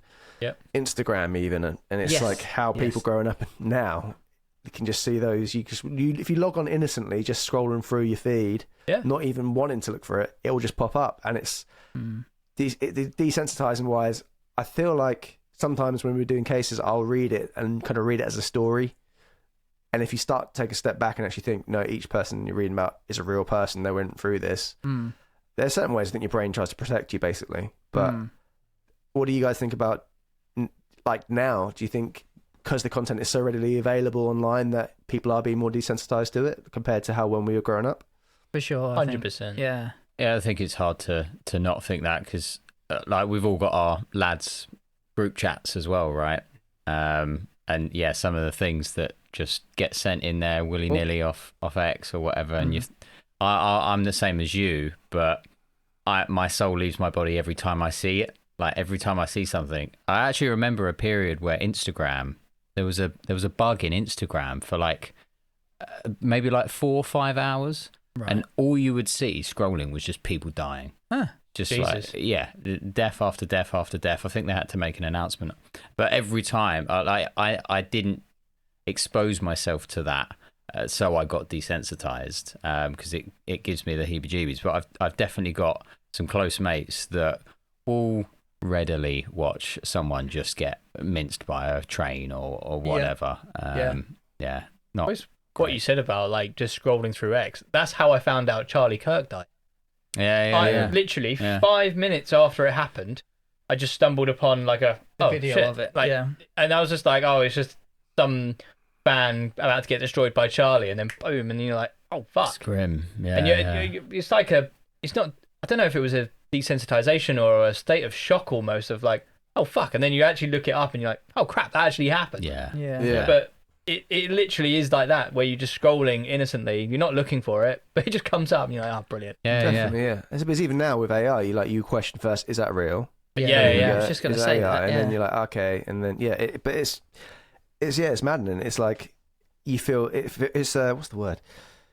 When someone sends you a link without telling you what it is, and you open it and it's something like that. It's like you feel violated. It's like it's horrendous. And I know that might sound rich from someone who's does true crime, but we actively don't watch. There's certain things, certain cases we cover for this series, which we refuse to listen to certain audio or whatever because we've heard about it and read about it. We don't need to hear it because it's some things you just can't forget basically. Yeah, you got to protect yourself to an extent. Oh yeah. No, I get that. Yeah. Well, I think for me as well, I mean, you're talking about your kind of love for music and sort of getting into videography that way. So what I wanted to know was who would be like the artist or the band that drops into your mailbox and you would be like willing to drop any kind of project to be like, yes, I need to get on this project. like a giddy little schoolgirl. Cancel all your plans. You're doing Not this. hypothetical to any of your potential customers that listen to this, but you would be like willing to drop them to sort of to work with this band / artist. Yes, it's funny because like through the podcast itself, we got a random follow one day, and it was a band that I was biggest fanboy of, like. And I go through stages with bands but it's quite rare. I don't go, buying the album and learning every word and kind of, even buying the signed DVD and poster, which I did for this band, which is not usually something I would do. But so Death Havana followed us, and I loved Death Havana, and I was like, and I always thought from watching the DVD that James, the singer, was very Ricky Gervais kind of humour and all that stuff, and I was like, I would be friends if we ever met, like we'd get on. And then I messaged Death Havana being like, I'm a huge fan, like and then we started just messaging through that basically. And I did actually shot some bits and pieces with Death Havana for like promoting their new album, and I went to the studio when they were recording and things like that. And for me that was like a massive pinch me moment because I was a huge fanboy of them when I was growing up.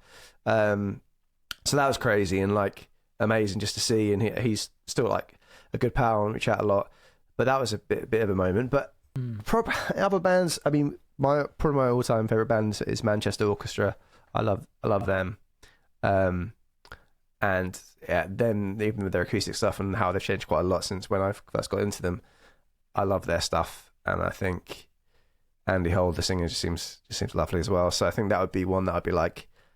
And they're very creative with their videos. They seem to be open to doing a lot of weird stuff with the music videos. So I think they would be the standouts. Oh, yeah. Well, I was on your Instagram earlier, and you shared a video on your story, which was a girl singing a rendition of a Bob Mortimer song. Yeah, have you seen the new season? Yes. Yeah. Laugh You Lose. Yeah. Very good, very good. So on that, like, so the other route from, because I didn't go to college, I didn't go to uni, sorry, but at college I lucked out because my sister was a receptionist at Talkback Thames. Oh yeah. So I got runner work on lots of TV shows when I was like 19. Nice. And I kind of was going the route trying to go into classic TV from doing runner work. So I did like them on the Buzzcocks and Celebrity Juice and things like that. And then I ended up working on Shooting Stars. So I did meet Bob Mortimer, and I had several occasions. Vic Reeves called me a gay sailor, and Lovely. Bob Nice. Mortimer called me a rent boy. But with love. If it felt it was with love. Yeah. But Bob Mortimer was absolutely lovely. But he would make his own teas because he was putting 8 sugars in his tea. Gee. Yeah. Well, So, Wow. That's why he's got no teeth now. Yeah. I don't know. Yeah, you obviously have an affinity for Bob Mortimer. I don't know how this will go down, but he tends to finish his songs with this particular line of "Tomorrow I will kill again. This time in XYZ." Mm-hmm. Do you ever think you might be one day doing a true crime podcast about a certain man named Bob Mortimer? Valid. That's valid. What if? that'd Yeah. be funny. What would be Early funny? signals. What if? Yeah. Honestly, he's the most gentle man. They always are. Yeah. 8 sugars. That's a red flag Yeah. for me. Yeah. Yeah. No, it is.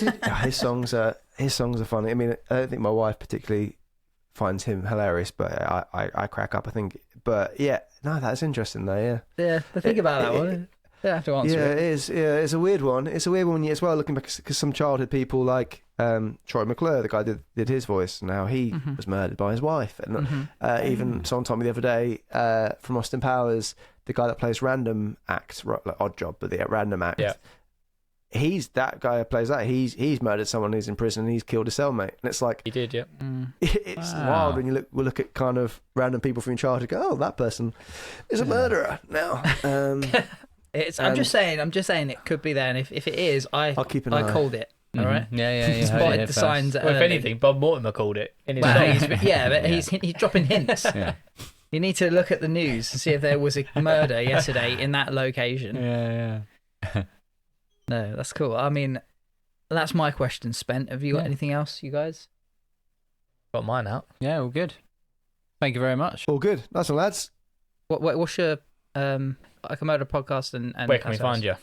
Yeah, so the podcast is I Could Murder a Podcast, is at Could Murder a Pod, and Pastel House is my video production company. If you just search Pastel House, it's basically looks like that when you'll see it on the thing, that little Pastel House there on the video. But yeah, no, pleasure, guys. Lovely to chat to you, and hopefully talk to you again soon. Oh, he's a lovely guy, wasn't he? Lovely guy. Oh, Yeah. what a man. I love Yeah. Tom. Yeah, He filmed my wedding video. of course he did. Yeah, Yeah, that's a crazy story, isn't it? Because he videoed it, edited it, and you played it at your At the reception. reception on the same day. on the same day. He was just like locked away in a hotel room. I remember I went and saw him, and I think Yeah, there 'cause was just Red Bulls. There was issues with the Yeah. memory stick or the Oh, whatever. shit. He was just sat on the floor on this laptop, just like looking incredibly stressed. Yeah, because you wanted him to make the video, cut it, and then show it all at the same event. Yeah. Yeah. Like on the projector, right? Yeah. So Yeah. the wedding that we all Well, the Didn't time scale see. was the ceremony was at 4:30. Mm-hmm. right. He filmed the ceremony. We filmed some shots of us leaving. He then went to the hotel and began editing. By At 8 what time? o'clock, that was so he got to the hotel at probably maybe 6. Fuck. He gave him 2 hours. By 8 o'clock, he'd edited it, but then we had the issue trying to get it to play on the projector, which he also resolved, which he didn't have to do. He sure I just put went it out the above and projector. beyond. He went, and you helped a little bit. Yeah, you did help a little bit, but he just went above and beyond for us. It Yes. was Bloody hell. phenomenal. So there you go. I got a lot of love for Tom. Cracking. I mean, Hard worker as well. Very hard Yeah. worker. Yeah. And he did mention another band that I would say had a pretty name, Death Havana. Def Havana. Great Yeah. name. It's a Great great name. Yeah. My Toy Heart. Oh, great name. Oh my God, it's actually a good name. That is a good name. It's a good name. Well, thanks. So Steve. emo. You surprised us there, but Ah, that's quality. yeah, well done. Well, interestingly, off the back of chat with old Tom. Noz, does he? Nozza. Do we call him Nozza? No. I didn't call want to him Nozza. ask. It was like it said Noz, and I was like, all right, Noz. But yeah, but we're off the back of that. Yeah. I've got not dark, but almost like a dark piece that I wanted to talk about, but Okay. with a bit of a spin. So, I mean, the I'm going to call this section. Wait, why am I dancing? Okay. And we're gonna sort of see if you kind of catch on to this section, and we're gonna talk about it. So I've got a list of songs. We're gonna get blocked, demonetized, and everything like that. So Yeah. We'll deal with I'm that over later, it. but- I'm over it. I mean, first song needs no introduction, really.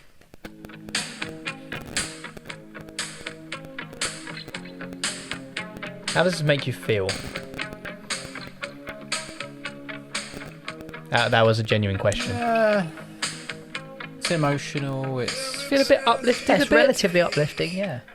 You absolute sicko! Get out of here. uplifting. I It's don't a little bit know. uplifting. I don't know about Well, uplifting. it certainly is. Oh, can't you see? Yeah, that's a bit of a. You belong to me. Yeah, I'm trying to work out what this fucking means now. I know. It's something sick, isn't it? Well, the song, when you sort of break it down, and it's the chorus, I don't really have to look this one up, but every breath you take, I'll be watching you, stalkerish. Right. So it's kind of like a song that makes you feel quite nice and relaxed, where the actual lyrics of the song and the meaning behind the song, Lots very of dark. first He's dances, I imagine. Yeah. Lots of first times. Yeah, Can you, yeah. Weirdly so enough. could yeah. you imagine that? You're like, you belong to me, and you're like, Oh, that's so nice.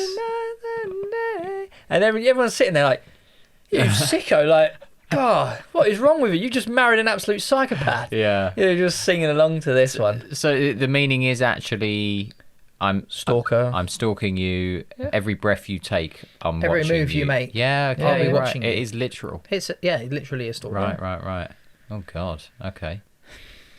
That is dark. I can see where we're going. Next song.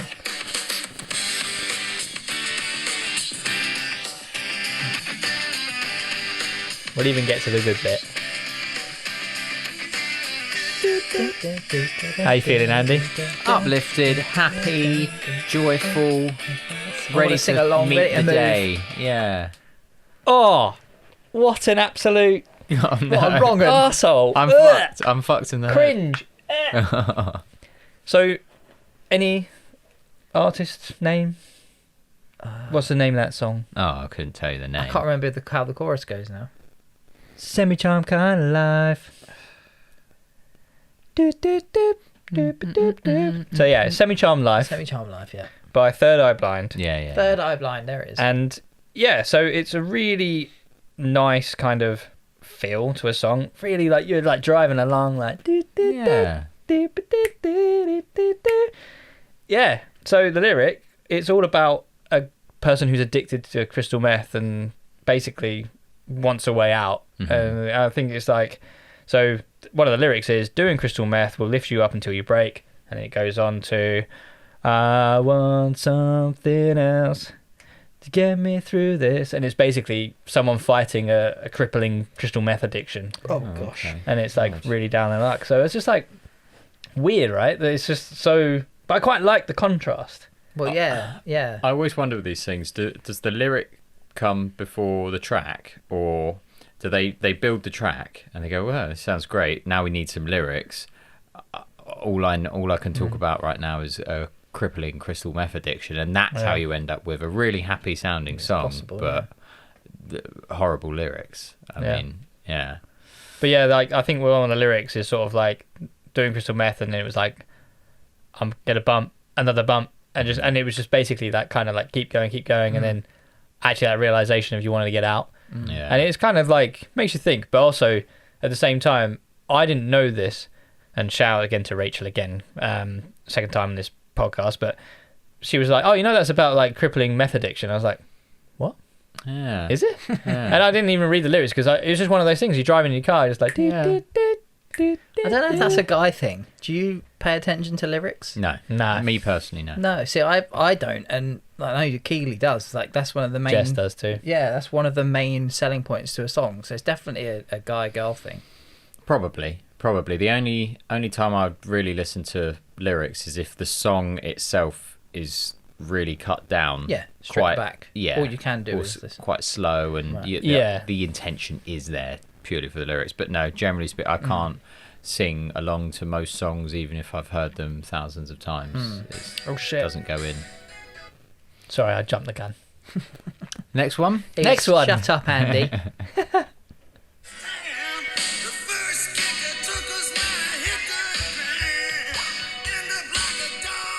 How you feeling, Steve? Feeling Here we go. patriotic? You feeling? I love the USA. Born in the USA. I was- Just make you want to fly a flag and Yeah. salute your shoot a troops gun. and Yeah, get my Harley. no, Oh. because get out if you're gonna be all patriotic and stuff. Go on then.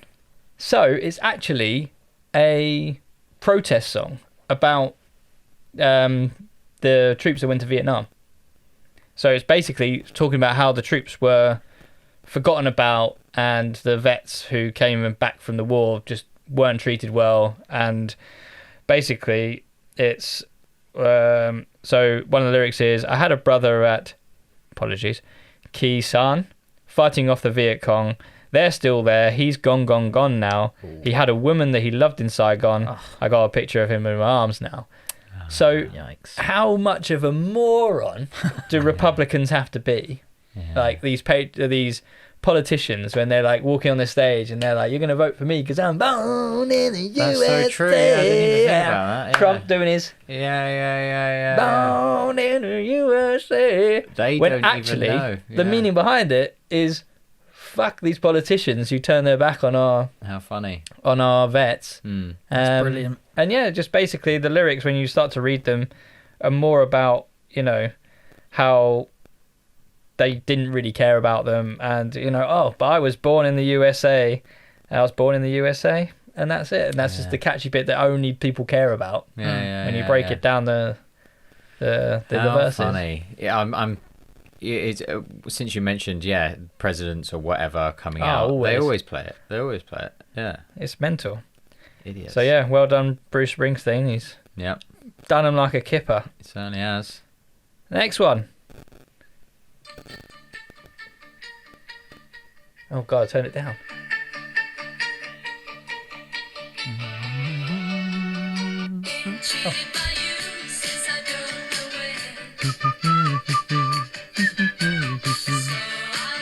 How you feeling, Andy? Ready to dance? Yeah, I'm on the dance floor. I'm. Bit of a, again, wedding, family party. Yeah. Oh, yeah. It's a classic. What an idiot! Oh, Can't believe you. oh no. You disgusting And human. You're tainting a place of love with no. that. Ugh. Go on then. Mamma Mia. It's all about a woman who, or a person, we won't genderify, if that's a word, but a person who's in a toxic relationship. Okay. So when you start to actually break down the lyrics, again, similar. And then, I mean, the first line kind of give away, I've been cheated by you since I don't know when. But anyway, when you start to really kind of look into it, it's, she sort of says, I've been angry and sad about the things that you do. I can't count all the times that I've told you that we're through. When you go, you slam the door. I think you know that you won't be too long. You know that I'm not that strong. So basically letting them come back in again. Mm-hmm. And then it's like, and I hear a bell ring. Just one look. And I forget everything. Yeah. And it's basically back into that toxic relationship. Right. So it's just like this person is in this kind of cycle that, I mean, a lot of people have been in. But at the same time, you're kind of like, dance floor at wedding with your mum, aunties. 100%. Yeah. Just one Celebrating look the in love the- of a new couple or And whatever. you're like, and then Yeah. there's there is going to be some person in the corner now going, You sickos. you sicker, you're celebrating her demise, her emotional struggles with. Yeah. Oh man, yeah. God. Okay. Very good. Maybe we need to start listening to lyrics more. We need to start listening to lyrics more. Ironically, Grant would know all about this because he sings a lot of these songs and he But would know the lyrics. Does he take it in when he sings them? I would imagine so. Because I can do that. I can sing along to songs and still not think about what I'm singing. Maybe No, but that's the a talent. amount of times he's sung that, Yeah, maybe. surely he's had to process them. Yeah. Yeah. Shout to Grant. He won't remember them, but he will sing them. I have more. Go on. Oh, yeah.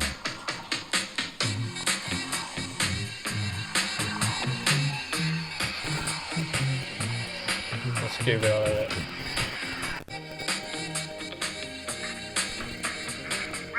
There we go.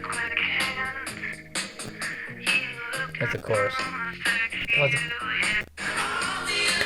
There it is. How you feeling, Steve?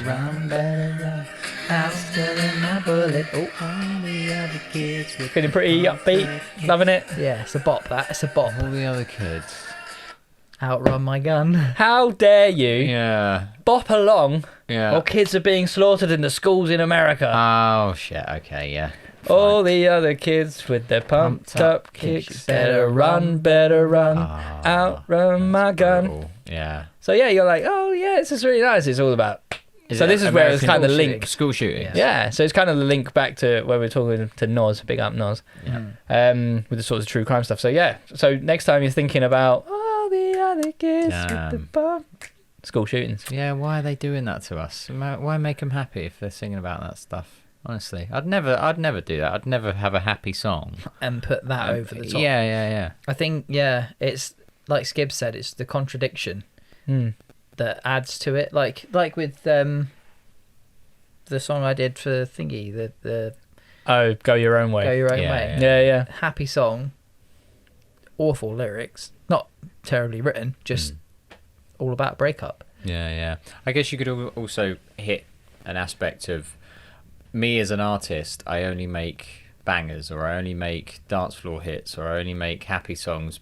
But actually, I've got something I want to sing about that's really important to me, and then they hide it. Well, yeah, we talked about this before. Like when I try and write a song, it always comes out sounding Oh yeah. like perky and upbeat. You can't write minor Can't songs. write- no. Yeah. And not unless they sound like 4-chord song. Yeah.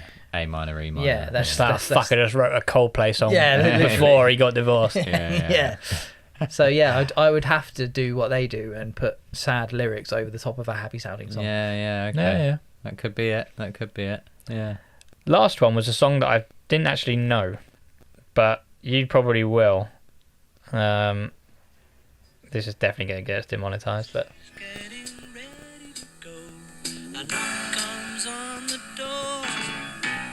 Bang, bang, Maxwell's silver hammer came down upon her head.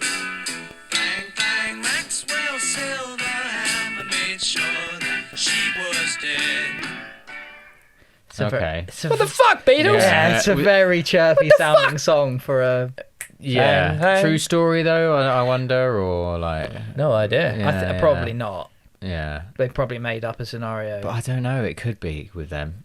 It could be with them. Well, Tom Cruise did the same, didn't he? But his didn't sound happy, to be fair. Delilah.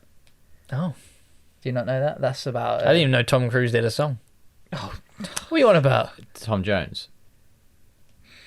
What the fuck's he on about? Tom Cruise Tom is like Cruise. dropping an album here. He has probably done a song. Delilah. No, Tom Jones. Yes. My. Yeah. Basically about a guy turning up to a house and stabbing his supposedly unfaithful wife to death. Oh. Yeah. What are the actual lyrics of that Beatles one? So Bang bang, silver hammer Yeah, Silver hammer. on the head. Yeah, made Okay. sure Made that she sure was dead. Yeah. But yeah, it was basically about a man that killed. I think it was a woman with a hammer and a judge. I think it was. A judge. So So I was might it a have true got it story or wrong. was it just? Good question. I'm not sure. I was too sure about that one, but You never know with them. You never know. Yeah, That wouldn't I mean, surprise me. Well, they a also hell of did a drug, right? Yellow Submarine, right? Yeah, Yeah, Strawberry Fields. Yeah. but yeah, Yeah. it was just a bizarre one. That bang bang, Maxwell's silver hammer came down on her head, made sure that she was dead. A light-hearted tune about a serial killer who murders his teacher and a judge. Okay. So bizarre. And then I won't play the other ones, but I do have a couple more which were kind of 99 Luftballons. Mm-hmm. So that's basically an accidental nuclear holocaust. But you're going like 99 red balloons Yeah, floating yeah. in the summer sky. Coco Cabana. Yeah. Her name is Lola. She was a showgirl. Now she's Was. drunk. She's lost her youth and lost her Tony. So tragic tale of murder, grief-induced alcoholism, and mental collapse. Mm-hmm. But yeah, her name was Lola. She was a showgirl. And then the last one was the A-Team. Not quite as upbeat by Ed Sheeran, but you know, Is that coke addiction and stuff? yeah, it's You kind can of tell from the video, basically can't you? it's addiction, sex work, homelessness. In the Class A In the team, Class A team, yeah. So yeah, that's pretty good. I do know one more like this, along this vein. You know, tell me why I don't like Mondays. Don't like tell Mondays. me why Mm. I don't like. That's about a school shooting as well in Scotland. Brutal. Oh. Okay, we're going to be fun at weddings next. We are aren't gonna be Hey, fun, yeah. Sitting there. I'm going to request all I'm these gonna songs. sit there like, Yeah. Watch everyone dancing. And Oh, then what a fucks. Yeah, just dancing shake on my the head. Yeah. corpse of children when you sing when you dance to that one. yeah, brutal. But yeah, it was just an interesting thing. I think I've got this habit now where if I'm listening to or I watch a video on Instagram and there's a song playing. So for that one, Pumped Up Kids was playing, Mhm. and then I just walk around the house being like, all the other kids, pumped up kids, and then I was Can't like, help oh, but that's pop really along. dark, what I was singing, and then that's what kind of made me think that there must be more. But yeah, there's loads. I bet. Yeah, I reckon artists, like I might be right. It could just be a theory, but they're having to express themselves, but they're locked into a Yeah. type of sound. So, you know, So there is one that I've just remembered, which is a good. I do like the song, and it's by a band called Hollywood Undead, and they did a lot of kind of dark rap stuff. Like it was kind of like a rap rock piece. So this was definitely like intentional by them, but it's very like kind of upbeat. But the lyrics were quite interesting. My legs are tangling off the edge. The bottom of the bottle is my only friend. I think I'll slip my wrist again and I'm gone, gone, gone, gone. My legs are like a tangling off the edge. kid's toy advert. In my head and I'm gone, gone, gone. Right now at DFS. Yeah. But like, but right at the end, it's interesting you say that because right at the end, it's like a 5-year-old, and it's singing like, "I think now that I could fly, da, da, da, da, in the sky," and it's basically talking about like jumping off the ledge So they're using it intentionally, on purpose. yeah. like a properly like yeah. a real obvious, Polar opposites. Yeah. like a Happy really shooting. in your face kind of like Yeah. ding, ding, ding, Which ding, makes ding, ding, makes sense to me now. That kind of makes sense. But, yeah.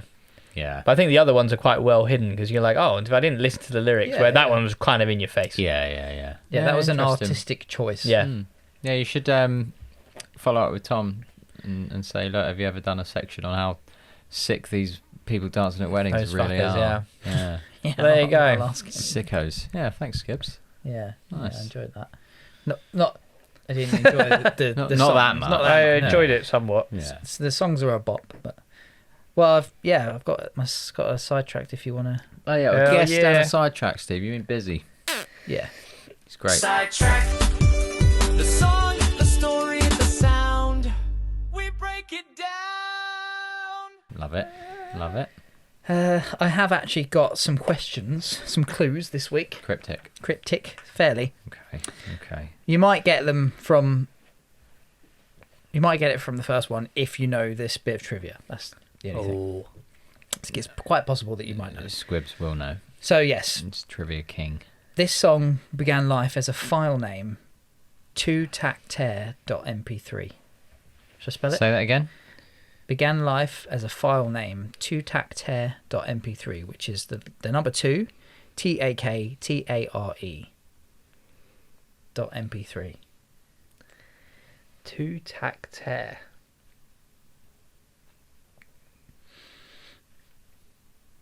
No.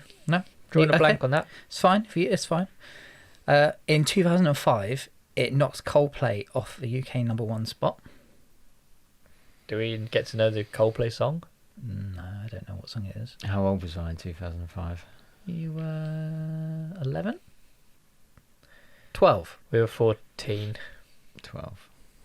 You were born in 93, weren't you? 2. You were 14. 13. Hmm.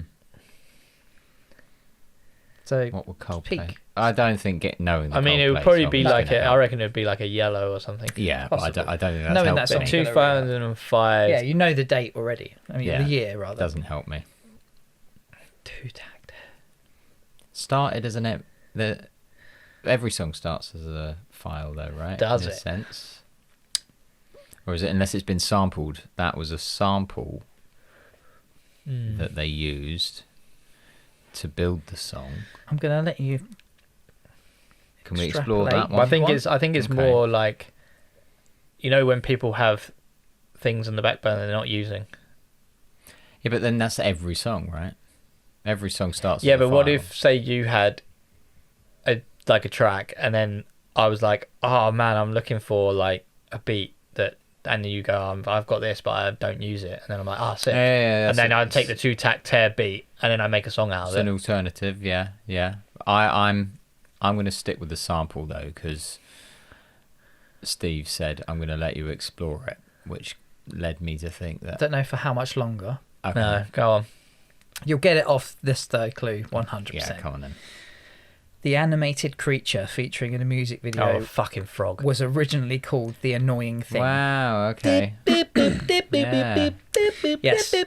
This week's sidetrack song is Axel F, but not the original. This is the... Someone's just fallen over in the neighbour's garden, maybe. Christ. Oh gosh. This is the chaotic version. It might be the fucking Crazy Frog landed. Yeah, here we go. Here we go. Axel F, Get him by on. the Crazy Frog. Do you want to have a little... Come on then. I, haven't I heard remember this in years. the original video. Is it of it. driving a car? No, it was basically just a still image of a car, and it was somebody doing an impression of like a Formula One car kind of thing. Oh, yeah. And it was just so fucking stupid. E-Bomb's World. Yeah, E-Bomb's World, yeah. Yeah. We'll get onto that. Sorry, Yeah, yeah. okay. Yeah. What's going on? Fuck me. Ding, ding. 50 grand.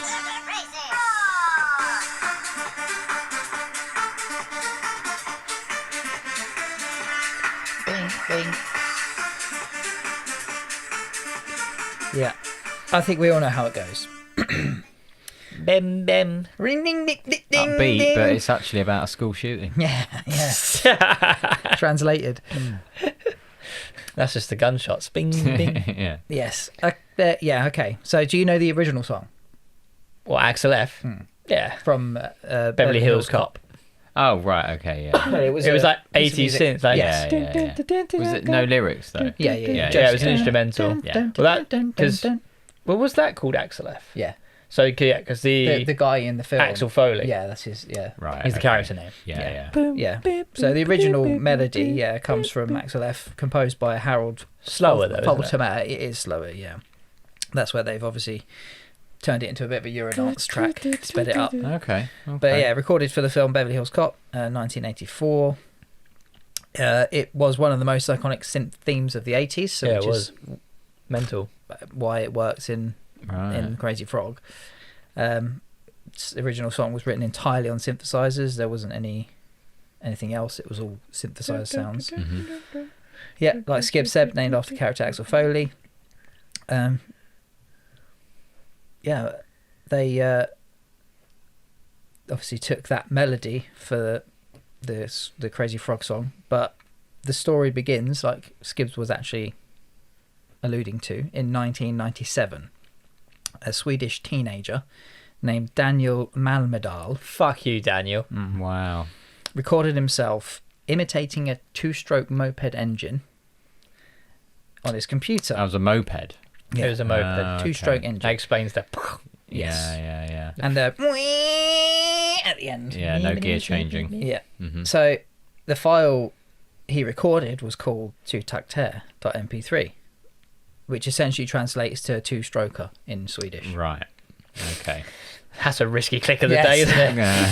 I've got a video on my desktop. It's called Two Stroker. It's by a bloke called Daniel Murmadal. Yeah, Two Stroker. He says he's got a two-stroker. I don't know what that means. He's videoed a two-stroker. Oh God, we're back to soggy biscuit again. Yes. Oh, he won. He's the champion. Two Stroker. Yeah, that's how you win. That's how you get your world championships. Yeah.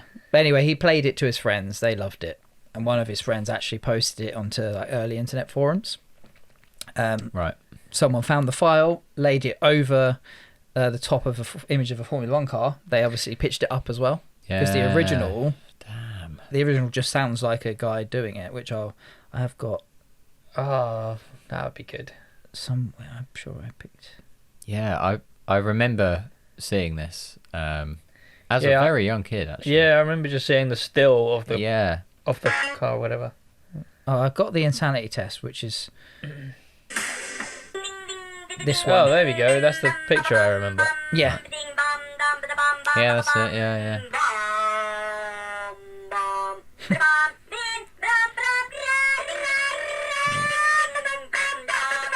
Anyway, Yeah. that goes on for a little while. I thought I had the original. Takes me back. Life was Anyway. simpler back It then. really was. Anywho, yeah. Remember times where you were like, "Oh, look at this," and now we're like, "Oh, what interest rate did you get on your mortgage?" Yeah, Like, yeah, oh, yeah. I'm fixed for 12 months. Whoa. Yeah, or just sharing people dying on X or Oh, all whatever. that, all that. I do remember watching that video in ICT quite a lot Mm. The annoying in video school. one. Yeah. I remember that with the llama song. And the llama song. I Yeah. There's re- a llama, there's a llama, and another little llama. I remember, do your boobs hang low? Do they wobble to and fro? We Yeah, watched all of that. a lot. All of that. Damn, Yeah. it takes me back. Yeah. Anyway. Okay, so he had that file. Yes, and then his friends posted it, and someone took that, put it over the top of a Formula One car, and created one of the internet's early viral videos Yeah. called Insanity Test. Then later on in 2003, a Swedish animator called Eric Vernquist, he came across this video in the audio file, and to practice his animation skills, he created a 3D character that he thought would match the audio file. Stupid frog with his dick out. This is it. Wow. He used Lightwave, a 3D modelling application. Why did he model a dick? Yeah, I know. You had to practice I mean, it's realistic. anatomy and all that. It's What? not actually a frog. It's an annoying thing. Yeah, he's never said it's a frog. That's what they. To be labelled fair, it I later. was just more okay. angry that this annoying thing's more hung than me. Yeah. I'm like, well, that's not realistic at all. And everyone's like, what are you on about? No! God. Yeah. I'll Why let is it you not get even onto bent? it, but then Jamster, right, and the ringtones. Yeah, we're Oh, getting God, there. We're yeah. getting there. It's not far off. Mental. It's not far off. Mental. Fucking fiver ringtone. Oh god. Yes. A month. Yeah, this is it. So yes, 6 to 8 weeks later, his masterpiece was complete, Mhm. and he called this character the Annoying Thing. Right. That was all it was. So I could show you the video, but I won't. It's just this annoying thing pretending to ride a motorbike. He's Mhm. got his helmet on and his little Todger out. Yeah. So yeah, in mid 2004, a Berlin-based mobile phone content company. I can't really think of a better way to describe them. Jamster Yeah. in the UK, Jamba in Berlin, Okay. Right. but everywhere outside Berlin they knew it as Jamster. They licensed the character, and they wanted to capitalise on its success that on the internet, Fucking hell. and turned it into a ringtone. Well, actually, a massive ringtone marketing campaign. Yeah. I even remember that. Yeah. It was like text Couldn't Freight get away Crazy from it. Frog now, and Yeah. you'll get. It was adverts on TV to do Yeah, it and yeah, stuff. Yeah, it's fucking crazy. Yeah, I've got some numbers for the adverts because it's actually staggering what they did. But yeah, obviously we're talking early 2000s, sort of the golden age of ringtones. Your phone, basically that's all you could do. You could play Snake and you could change your ringtone. Yeah. Oh, yeah. yeah. Yeah. Have your personalised ringtone. If you didn't have a personalised one, you were a Yeah, noob. yeah, what you doing? You had to have it. Well, I even remember the birth of polyphonic Yeah. ringtones. Massive as well. Yeah, it was like, oh my god, this can play.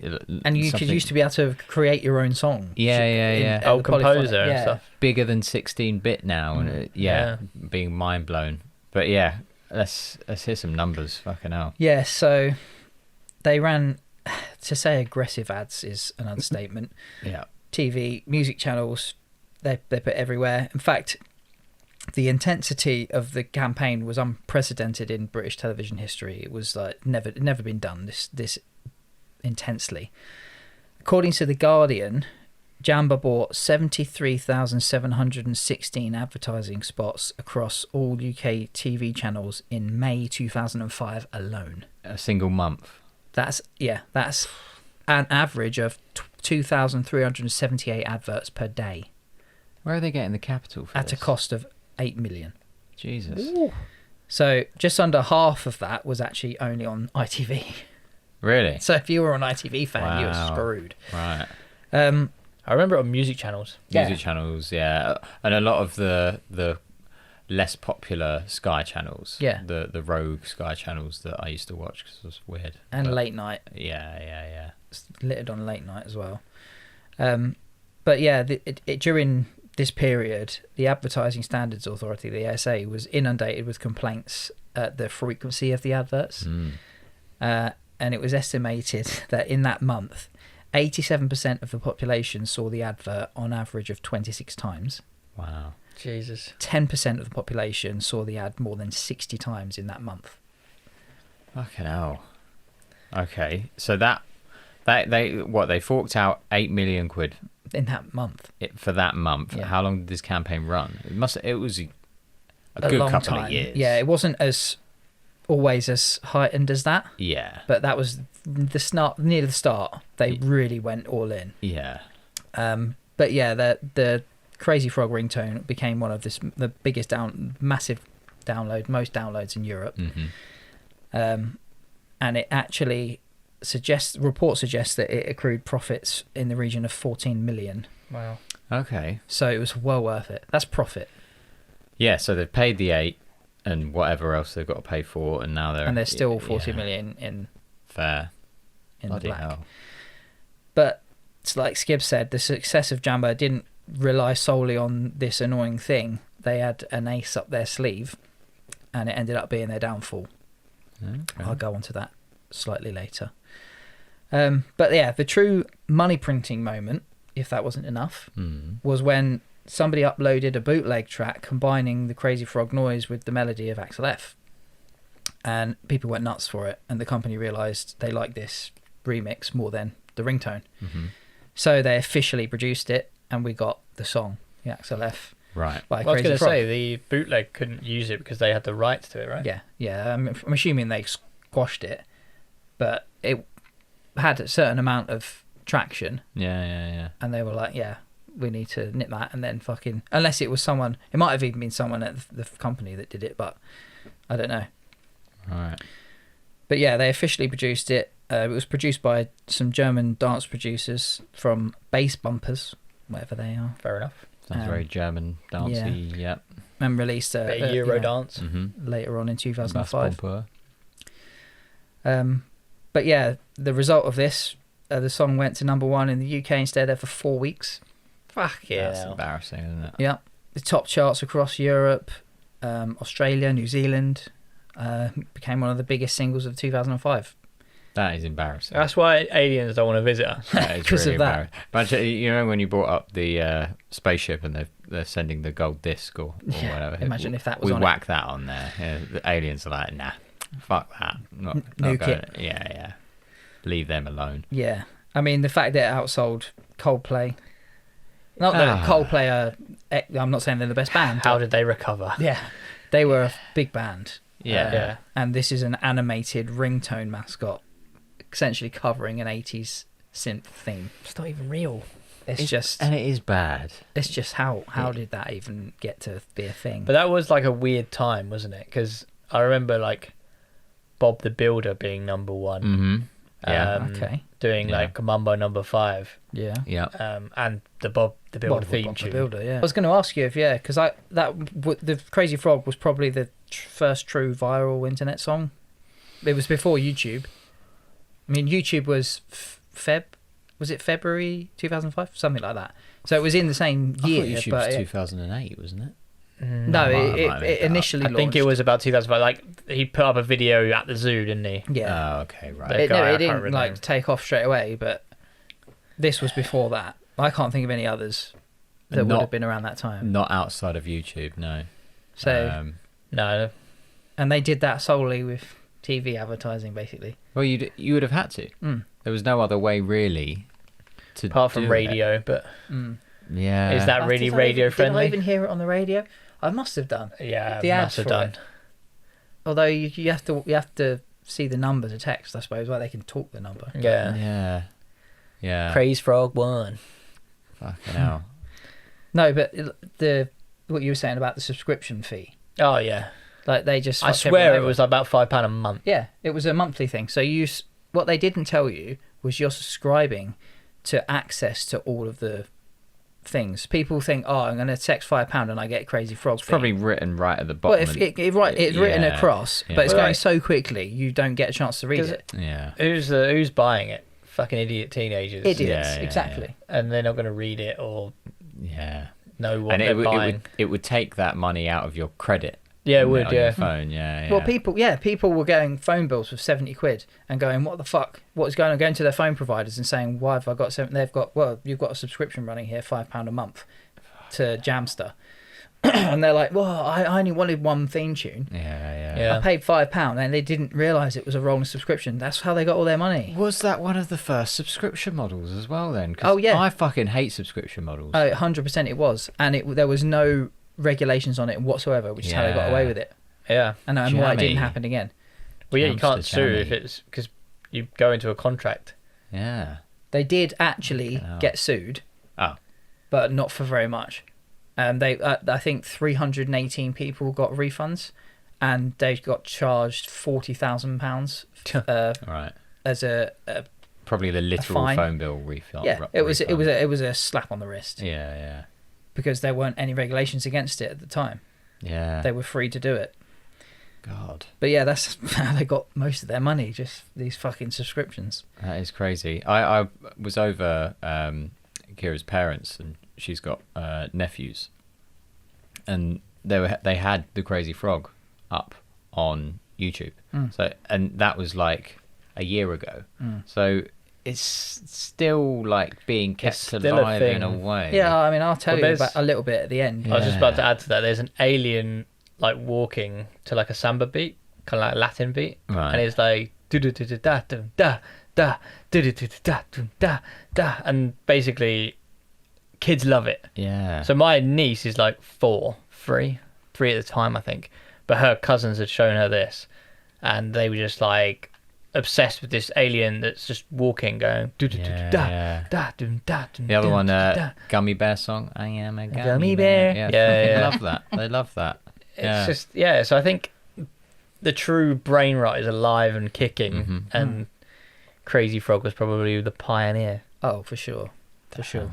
Yeah. Do you remember the music video for it? Oh yeah, I mean, it's we like just saw a bit of it. But I showed going you a bit. around like kind of a sci-fi city, wasn't it? he Just on a zooming motorbike? around. No, it was like He's an not. He's- imaginary one. Yeah. That's his thing. The original Pretending to be video, on it. Right. he goes ding, ding, ding, and he's floating, and then he turns and scoots off in midair, like flying. Okay. But yeah, he's just flying around. He's like chased by the cops, isn't he? It's I'll tell you about it. Yeah, he's racing around a city, correct? Yeah. Being chased by bounty hunter drones. Okay. So at the start, you see in the intro, there's the digitized image of him spinning, and it says, "Wanted, the most annoying thing in the world," which is a reference to the original animation name. Yeah. Annoying thing. Yeah, and then he scoots around getting chased by these drones, and at the end he rides a missile into the drone controller thing, and it Yeah. explodes. I hope he dies as well. No, he pops up at the end and goes, "Bam, bam," and that's it. Yeah. But yeah, he was originally censored on some TV channels. Yeah, I remember. the video. It had a black strip across his little pee-pee Yeah. because couldn't have that. Again, why animate that? Yeah. I know. But the video itself currently sits on YouTube. Any guesses? The amount of views? Well, based on what I just said, that people are still watching it. Well, this is just the original Crazy Frog video. This is the Axel thing. F. It would have gone up during the Vivo era, which would have been about 2009. 2006 they posted this. Did they? Why during the Vivo era? Because I just feel like that's when it got picked up. And the Vivo was kind of like when they would post all the licensed shit to make money. Yeah, they released the song in 2005 and the video was along with it, I guess. On YouTube on 2006. I would assume so. Well, it's got to be 1.1 I'd say higher. billion. Oh, okay. I was going to go in the billions. Right.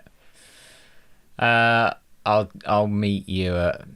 Because I can just 80 imagine like children just put it on repeat because they love repetition.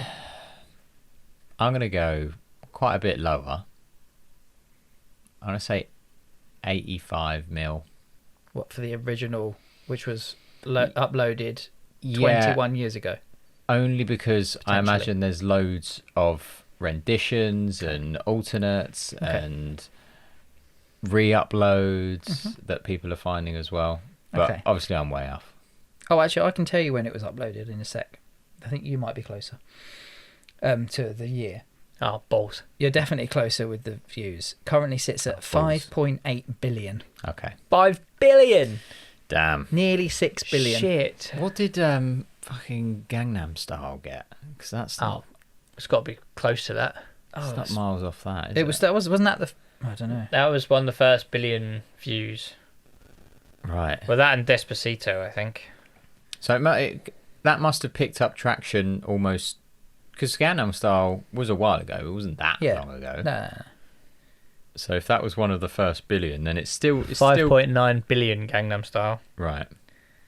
So it's still got traction. It's depressing. Okay, I'm currently on the director's cut.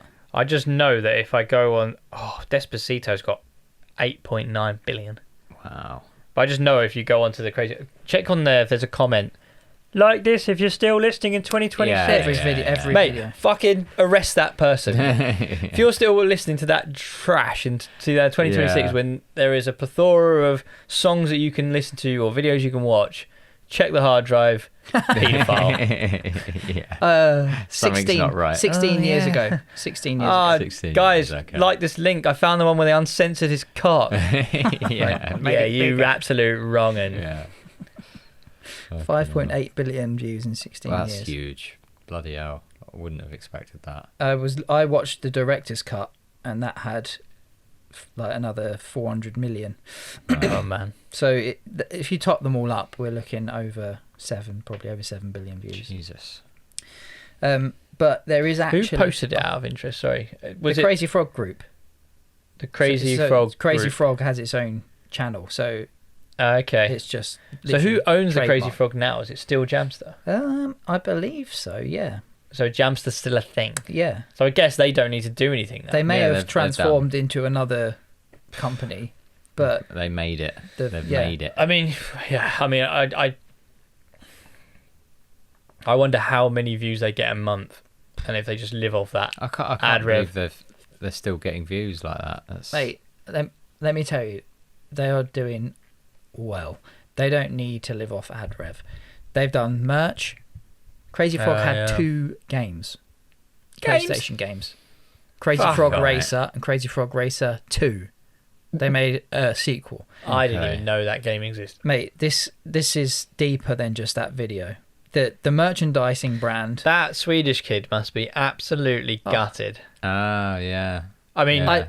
I granted, it wouldn't be as big as it was without their I money will search fueling this it. in a minute because I don't know if he got anything for it. I'll search that. Well, I just had a didn't look think about that. quickly, and it's unconfirmed Whether he got Okay. credited. how much they paid for the rights. Jeez. Probably nothing. They sound like a sleazy, horrible fucking company. Yeah. Yeah. If you even call them that. Yeah. But the profit from the Crazy Frog empire is reaching, if you believe the reports, it's reaching 500 million. Right. So Yeah. absolutely mental. But there is actually lore behind the Crazy Frog. Lore as in LORE or? Yeah. Oh, okay.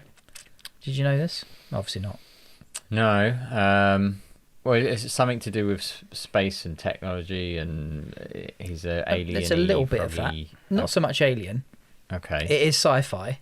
Yeah. But yeah, he's not a frog, but they just called him that. But yeah, the lore actually connects all the music videos because there's a few.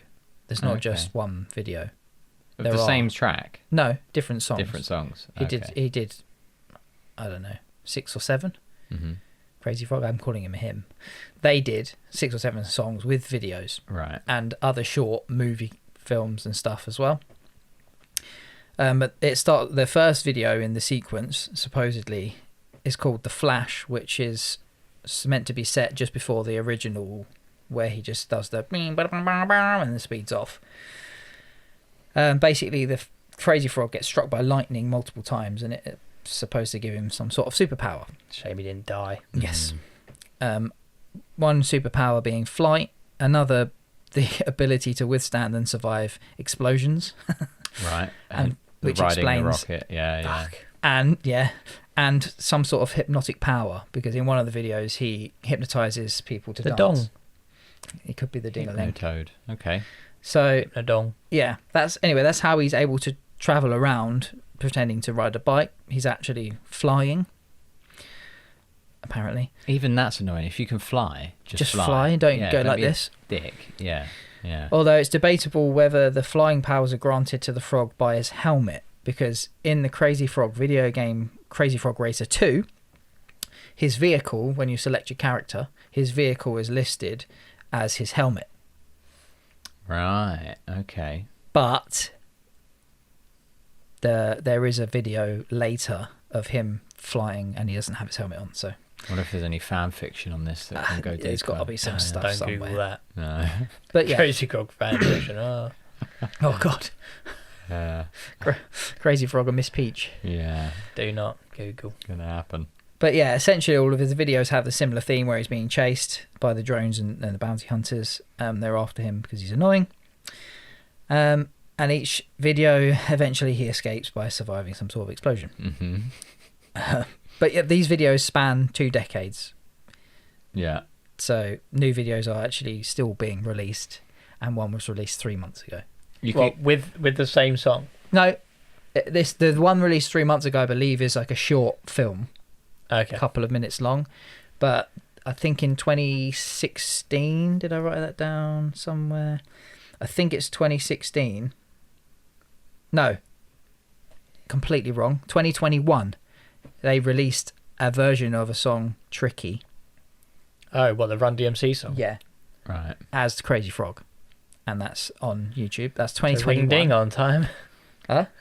I'm trying to think of the lyrics. So like ring ding on time. Yeah, Yeah. That is tricky. Ring ding ding ding. It's indestructible, basically. yeah, essentially, yeah. Yeah. If like Marvel were getting desperate as they are, but you can imagine. What, him? Yeah, Crazy Frog Well, versus Thanos. as an absolute Star Wars hater, he would fit Star Wars perfectly. Just fly him into the fucking Death Star every film. Yeah. And then you're like, done. Because my thing with Star Wars is especially the early ones, like episode 4 and 5 are literally the same fucking thing back to back. Yeah, it's a shame. It is a shame. So yeah, just put him on a rocket and Crazy Frog Star Wars, bang, that would make more sense than the actual film. Yeah. I hear your pain with Star Wars. I can't deny it, but I do like Star Wars. Well, the episode 4, he shoots with a rocket into a Crazy Frog chute. on it. He could have done that. Yeah. The second one, don't they take out some power plants and destabilize the core? I don't know what they do. It's essentially the same. The same thing. It's Yeah. just, they went to Death Star, but a bit bigger and a bit more scarier. Yeah. Oh wait, they exploded it again. But Crazy Frog could easily do that. Bang, Yeah, bang, yeah, bang, yeah. hit Yeah. the points. Get him in a Yeah. Is it a TIE fighter? Something Yeah, like He that? doesn't need it. Yeah, but you need him to drive into something. You need some. kind Oh, of get on vehicle. it. No, yeah, he needs a rocket, doesn't he? He needs to be on something to explode. Yeah. Funny. But yeah, 2023, they even released Funny Song as well. It's just never ending. They're just milking it. Funny song. I mean, I think you're going to say yes. You may say yes. Most annoying song ever? It's got to be up there. Ooh. It's definitely up there, 100%. But I I wouldn't look at that as a genuine song. I wouldn't even put it in that category, to be honest. Number 1, 4 weeks. Yeah, probably. It's probably the most annoying song that made the charts. Does it make it more annoying because it was number 1? Yeah, but then I come back to we are idiots. People are idiots. Oh, yeah. We're the problem. I'm trying to think of like another annoying song that was kind of more genuine than the Crazy Frog, but like a genuine attempt Like at an a actual song. Yeah, but yeah, it's really fucking annoying. yeah. Because I wouldn't put that as a song. Because I mean, I've got a song that'll get on your nerves, Yes, get on your that nerves, is get on annoying. your nerves. 10 minutes in, that is annoying. Yeah. Yeah. Oh well. Yeah. Yeah, thank you very sorry much, about that. I had to Steve. go. Thoroughly for that pissed one. off now. Yeah, Yeah, fucking.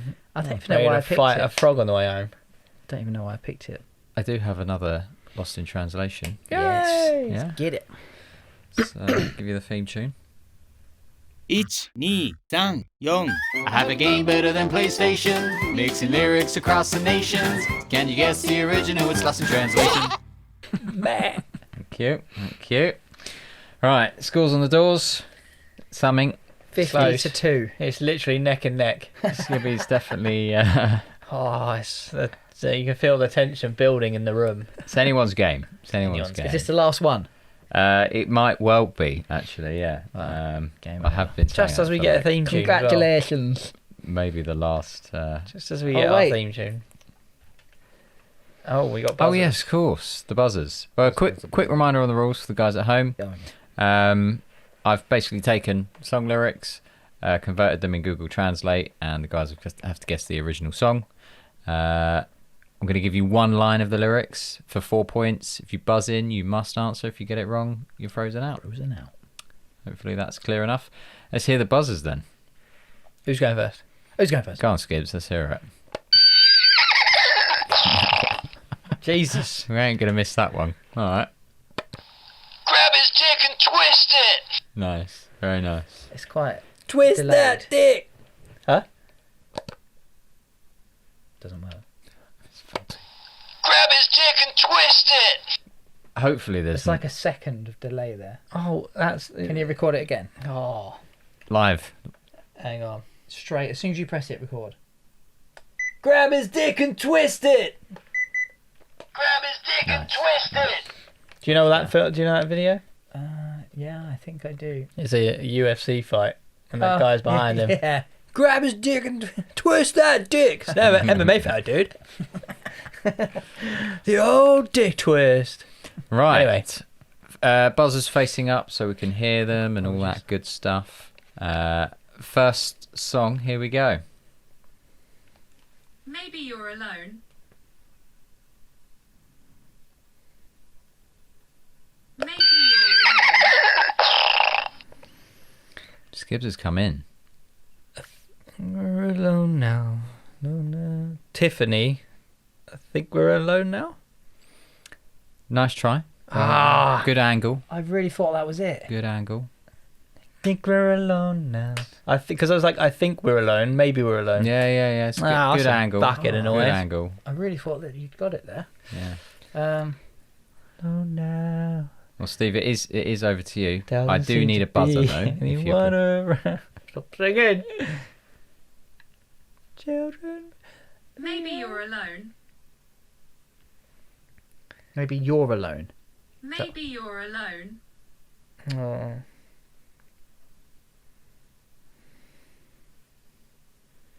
for 4 points. If you fancy it. If you're on your own. Something like that. Give me another line. Need a bump. On its way. Got all the time in the world now. Well, you don't. But No. Maybe you're alone. I'm waiting for you. Maybe you're alone. I'm waiting for you.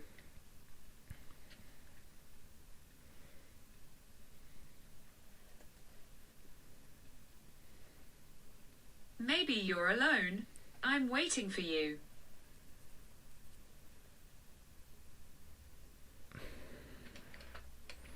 Nah, Another one?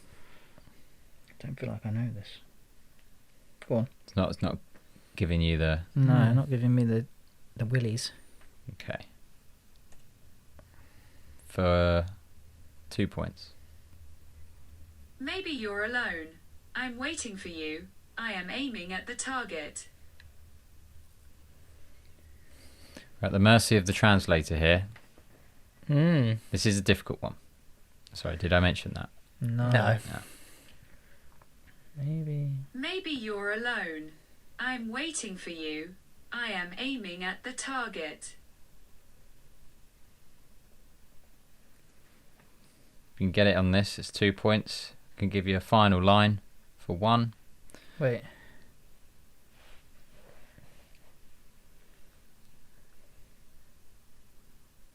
What, can you give me one more? Give me that again. That one more time.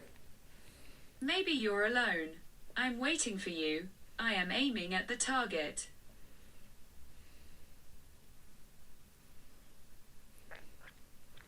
I thought I was onto it then, but then it slipped away. Okay.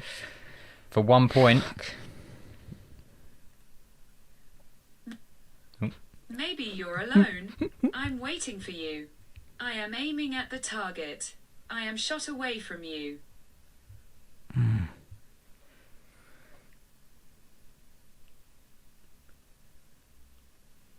Maybe you're alone. I'm waiting for you. I am aiming at the target. I am shot away from you. If you know it at home, let us know.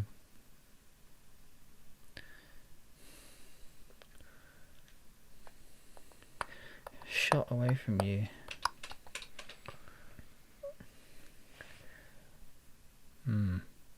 I think you know it. I don't think I do. Oh. I mean, shot away from you. That rings a bell. I am a shot away from... Yeah. Is it... Oh. Is it... Have a buzzer.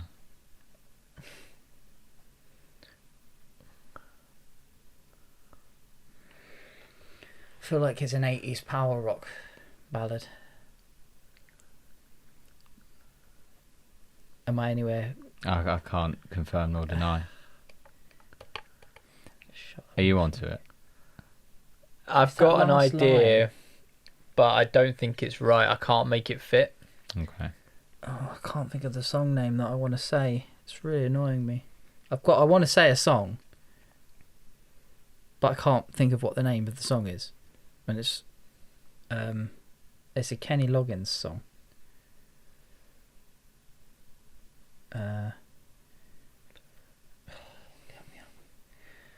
The Top Gun song. Yeah. Danger Zone. Grab his dick and twist it! Is it Danger Zone, Kenny Loggins? Unfortunately not. No. I was thinking Titanium Seer. Oh, okay. Okay. If I was to Don't know. say, so if you're lonely, you know I'm here waiting for you. I'm just a crosshair. I'm just that shot away from you. Just a shot away. So if you're lonely, Oh.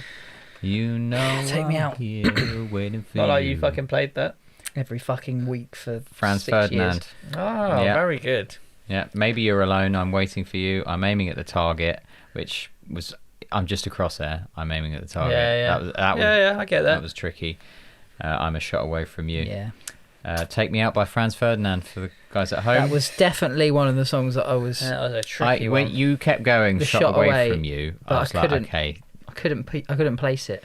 Well, that's no points for What either a of you. start. Yeah. Oh, It took so long as well. blistering. Sorry about that. That's all right.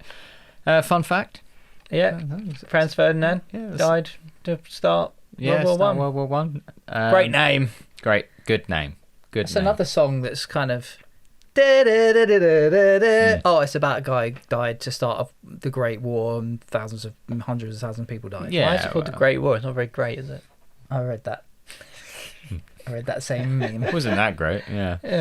Yeah. The song was originally written in 2 completely separate sections that didn't connect. Well, Well, it yeah. makes sense because it slows right down, Yeah, doesn't exactly. it? Yeah, you had the opening like indie rock riff, then slower groove section, Almost treated like two different tracks before being fused together. Yeah, that's how we ended up with that one. Good song. All right. Round 2. If you got that at home, let us know. Dropped a clanger there. Should have. Okay.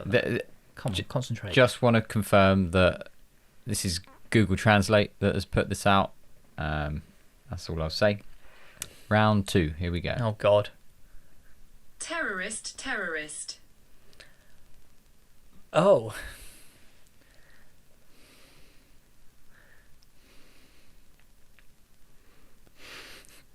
Terrorist. Terrorist, terrorist. Is someone going to get offended by this? No, it shouldn't. Shouldn't do.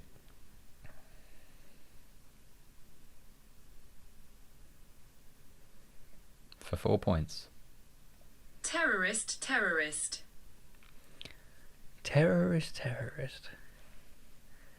The hell could be terrorist?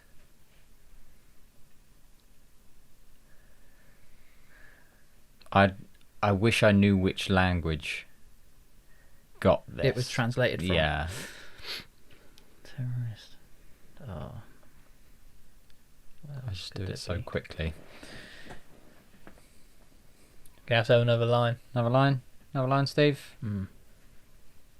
Okay. Another line coming up. Let us know at home if you know it.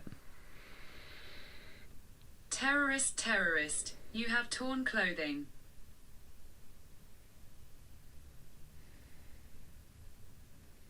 Terrorist, terrorist. You have torn clothing.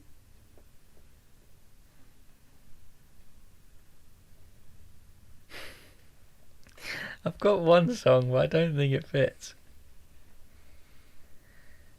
Terrorist, terrorist. You have torn clothing.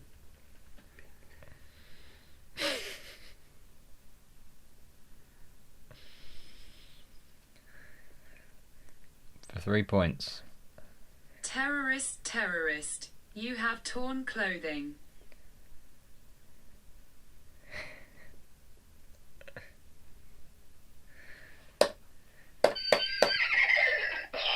I'm gonna try it just because I can't think of anything else. But I've got ripped jeans, skin was showing in my head. So Carly Rae Jepsen, Call Me Maybe. Okay. But I couldn't place what the line before was to make it go terrorist. Incorrect. I But think along the get same it. lines of the ripped jeans. Yeah, I do get it. But the terrorist. Yeah, I couldn't think what the line was beforehand. Yeah. It's like that hot night, wind was blowing. Blowing. Blowing. Terrorist, Oh no! terrorist. Oh god! Well, I was trying to think of whether it was like an ice somethings, and then it got like ISIS in there. Yeah. Another line, Steve? Wait, 1 sec. Yeah, go on. For 2 points. Terrorist, terrorist. You have torn clothing. Terrorist, terrorist. He's giving it away! I can't believe it! On a plate! Terrorist. Terrorist, terrorist. You have torn clothing. Terrorist, terrorist. You have torn clothing. Oh. Sorry, wrong word. It's not terrorist. Yeah.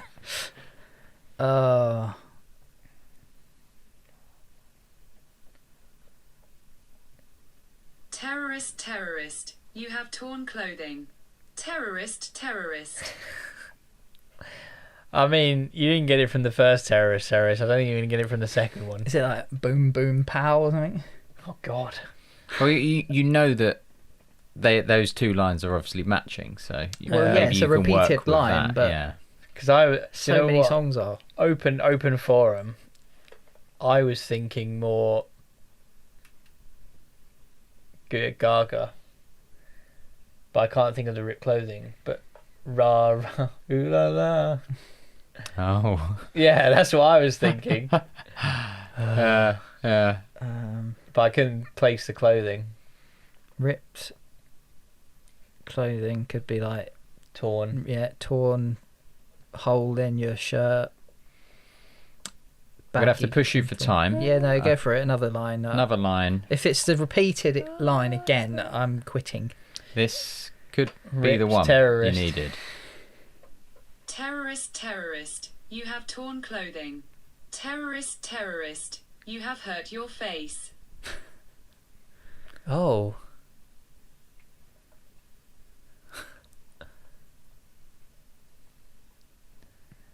Terrorist, terrorist, you have torn clothing. Terrorist, terrorist, you have hurt your face.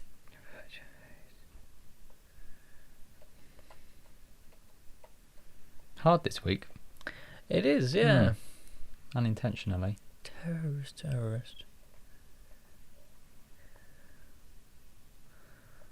Is there a Queen thing about bow rap? Well, I was thinking, Big we will disgrace. rock you. Yeah, Oh, yeah, sorry. but there isn't anything. Mud on your face. Playing in the street, gonna be a big man someday. You got mud on your face, big disgrace. Yeah, you know, Not- all that nothing place. about There's torn There's no clothing. repeated line. I got nothing. Okay, that's time. If I was to say, rebel, rebel, Oh, Your his face face is is a a mess. mess. rebel, rebel, your face is a mess. Yeah. Terrorist. Yeah, Fair enough. yeah. What was the first line? You've torn your dress. You torn your dress. You Yeah. have torn Your clothing. face is a Rebel, mess. rebel. Torn your Yeah. dress. So again, I don't know which language turned rebel To into terrorist. terrorist or Terrorist. yeah, Wow, very good. yeah. So I did. They're hard, aren't they? That was these tough. ones? That was Yeah, tough. Yeah. I won't lie. That was tough. Fun fact: Yes. this song was originally intended as part of a scrapped project called the Astronauts. That David Bowie went down. Bowie. He started trying to look into writing for other new bands, and the Astronauts were like a three-piece girl band. Wrote it for them. They ended up not doing anything, Oh. so he took the song. Oh. Fair dues. Yeah. Nice. Fair Yeah. dinkum. Right. I'm hoping this one's not as Points on difficult the as board. others, but yeah, 0-0 across the board for now. Fingers on buzzers for 4 points. Fingers on fuzzers. Noon is alive in this city. Sorry, spelling mistake. No one is alive in this city.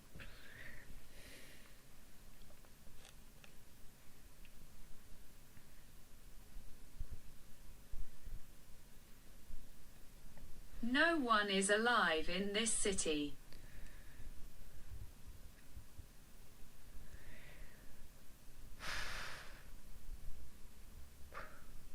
No one is alive in this city. For 4 points. If you know it at home, let us know. I'm getting something. I've got one, but I don't want to. You just Yeah, want to get hoping one the next right. line will confirm it. You just want to get one right in Yeah. the game. Doesn't matter what the points. I, It's on the tactics. other hand, It's tactics. I, on the other hand, need the points. Yeah, you've got to push. No one is alive in this city. No one is alive in this city.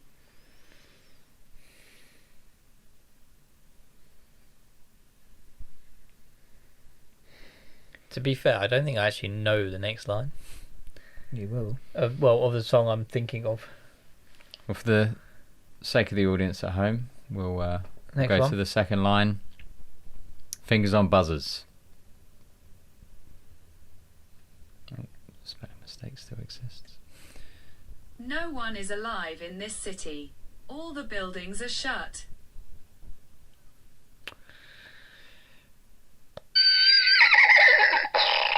Squibs. Is it Ghost Town by... Is it Stranglers? Mm-hmm. This town... I'll give you it. Looking It's the like- specials. Specials. Close. Sorry. Yeah. Yeah. Looking like a ghost town. This town is coming like a ghost town. All the clubs are being closed down. All the buildings are shut. The rest I had was No One Is Alive in This City. The band has stopped playing. Yeah. So I don't actually know the next line, but I just know this. All the clubs have been closed down is the line you like a got it ghost on. town. This Yeah. town is coming like a ghost I town. had it on the first one. Yeah. So you could have pushed it for the Coulda 4 done. points. For the 4 points. Should have done. Should have done. Taken Well, the piss. that is 3 points for Squibs there. At least we got some points today, Yeah. which is good. Fun facts. Ironically, the song was written during a period of severe social unrest in the UK, and its eerie, sparse sound was intentionally designed to reflect that. However, famously hit number 1 during the 1981 riots, Nice. which was a happy-ish accident. Oh, an accident, so to speak. Oh, they planned it. Yeah, true. Oh yeah, tough ones this week. Very tough. Still good. I liked it. Yeah, it's enjoyable. Yeah, I like pain. none that were too far fetched or anything. I hope, but No. hey, that's the game. The thing is, you know they're good because when you say them, we go for fuck's Yeah. sake. It makes sense. Yeah. Bless you. Sorry. Well, that's another 3 for Skips. We need one that's a crowd applause. Yeah. Lovely. Well, that concludes this week's episode, I believe. Unless you've got anything else you want to add? Perfect. No, that's it, mate. Nice one. Awesome. Lovely, guys. Well, thanks for joining us, and we'll see you at the next one. Ta-da.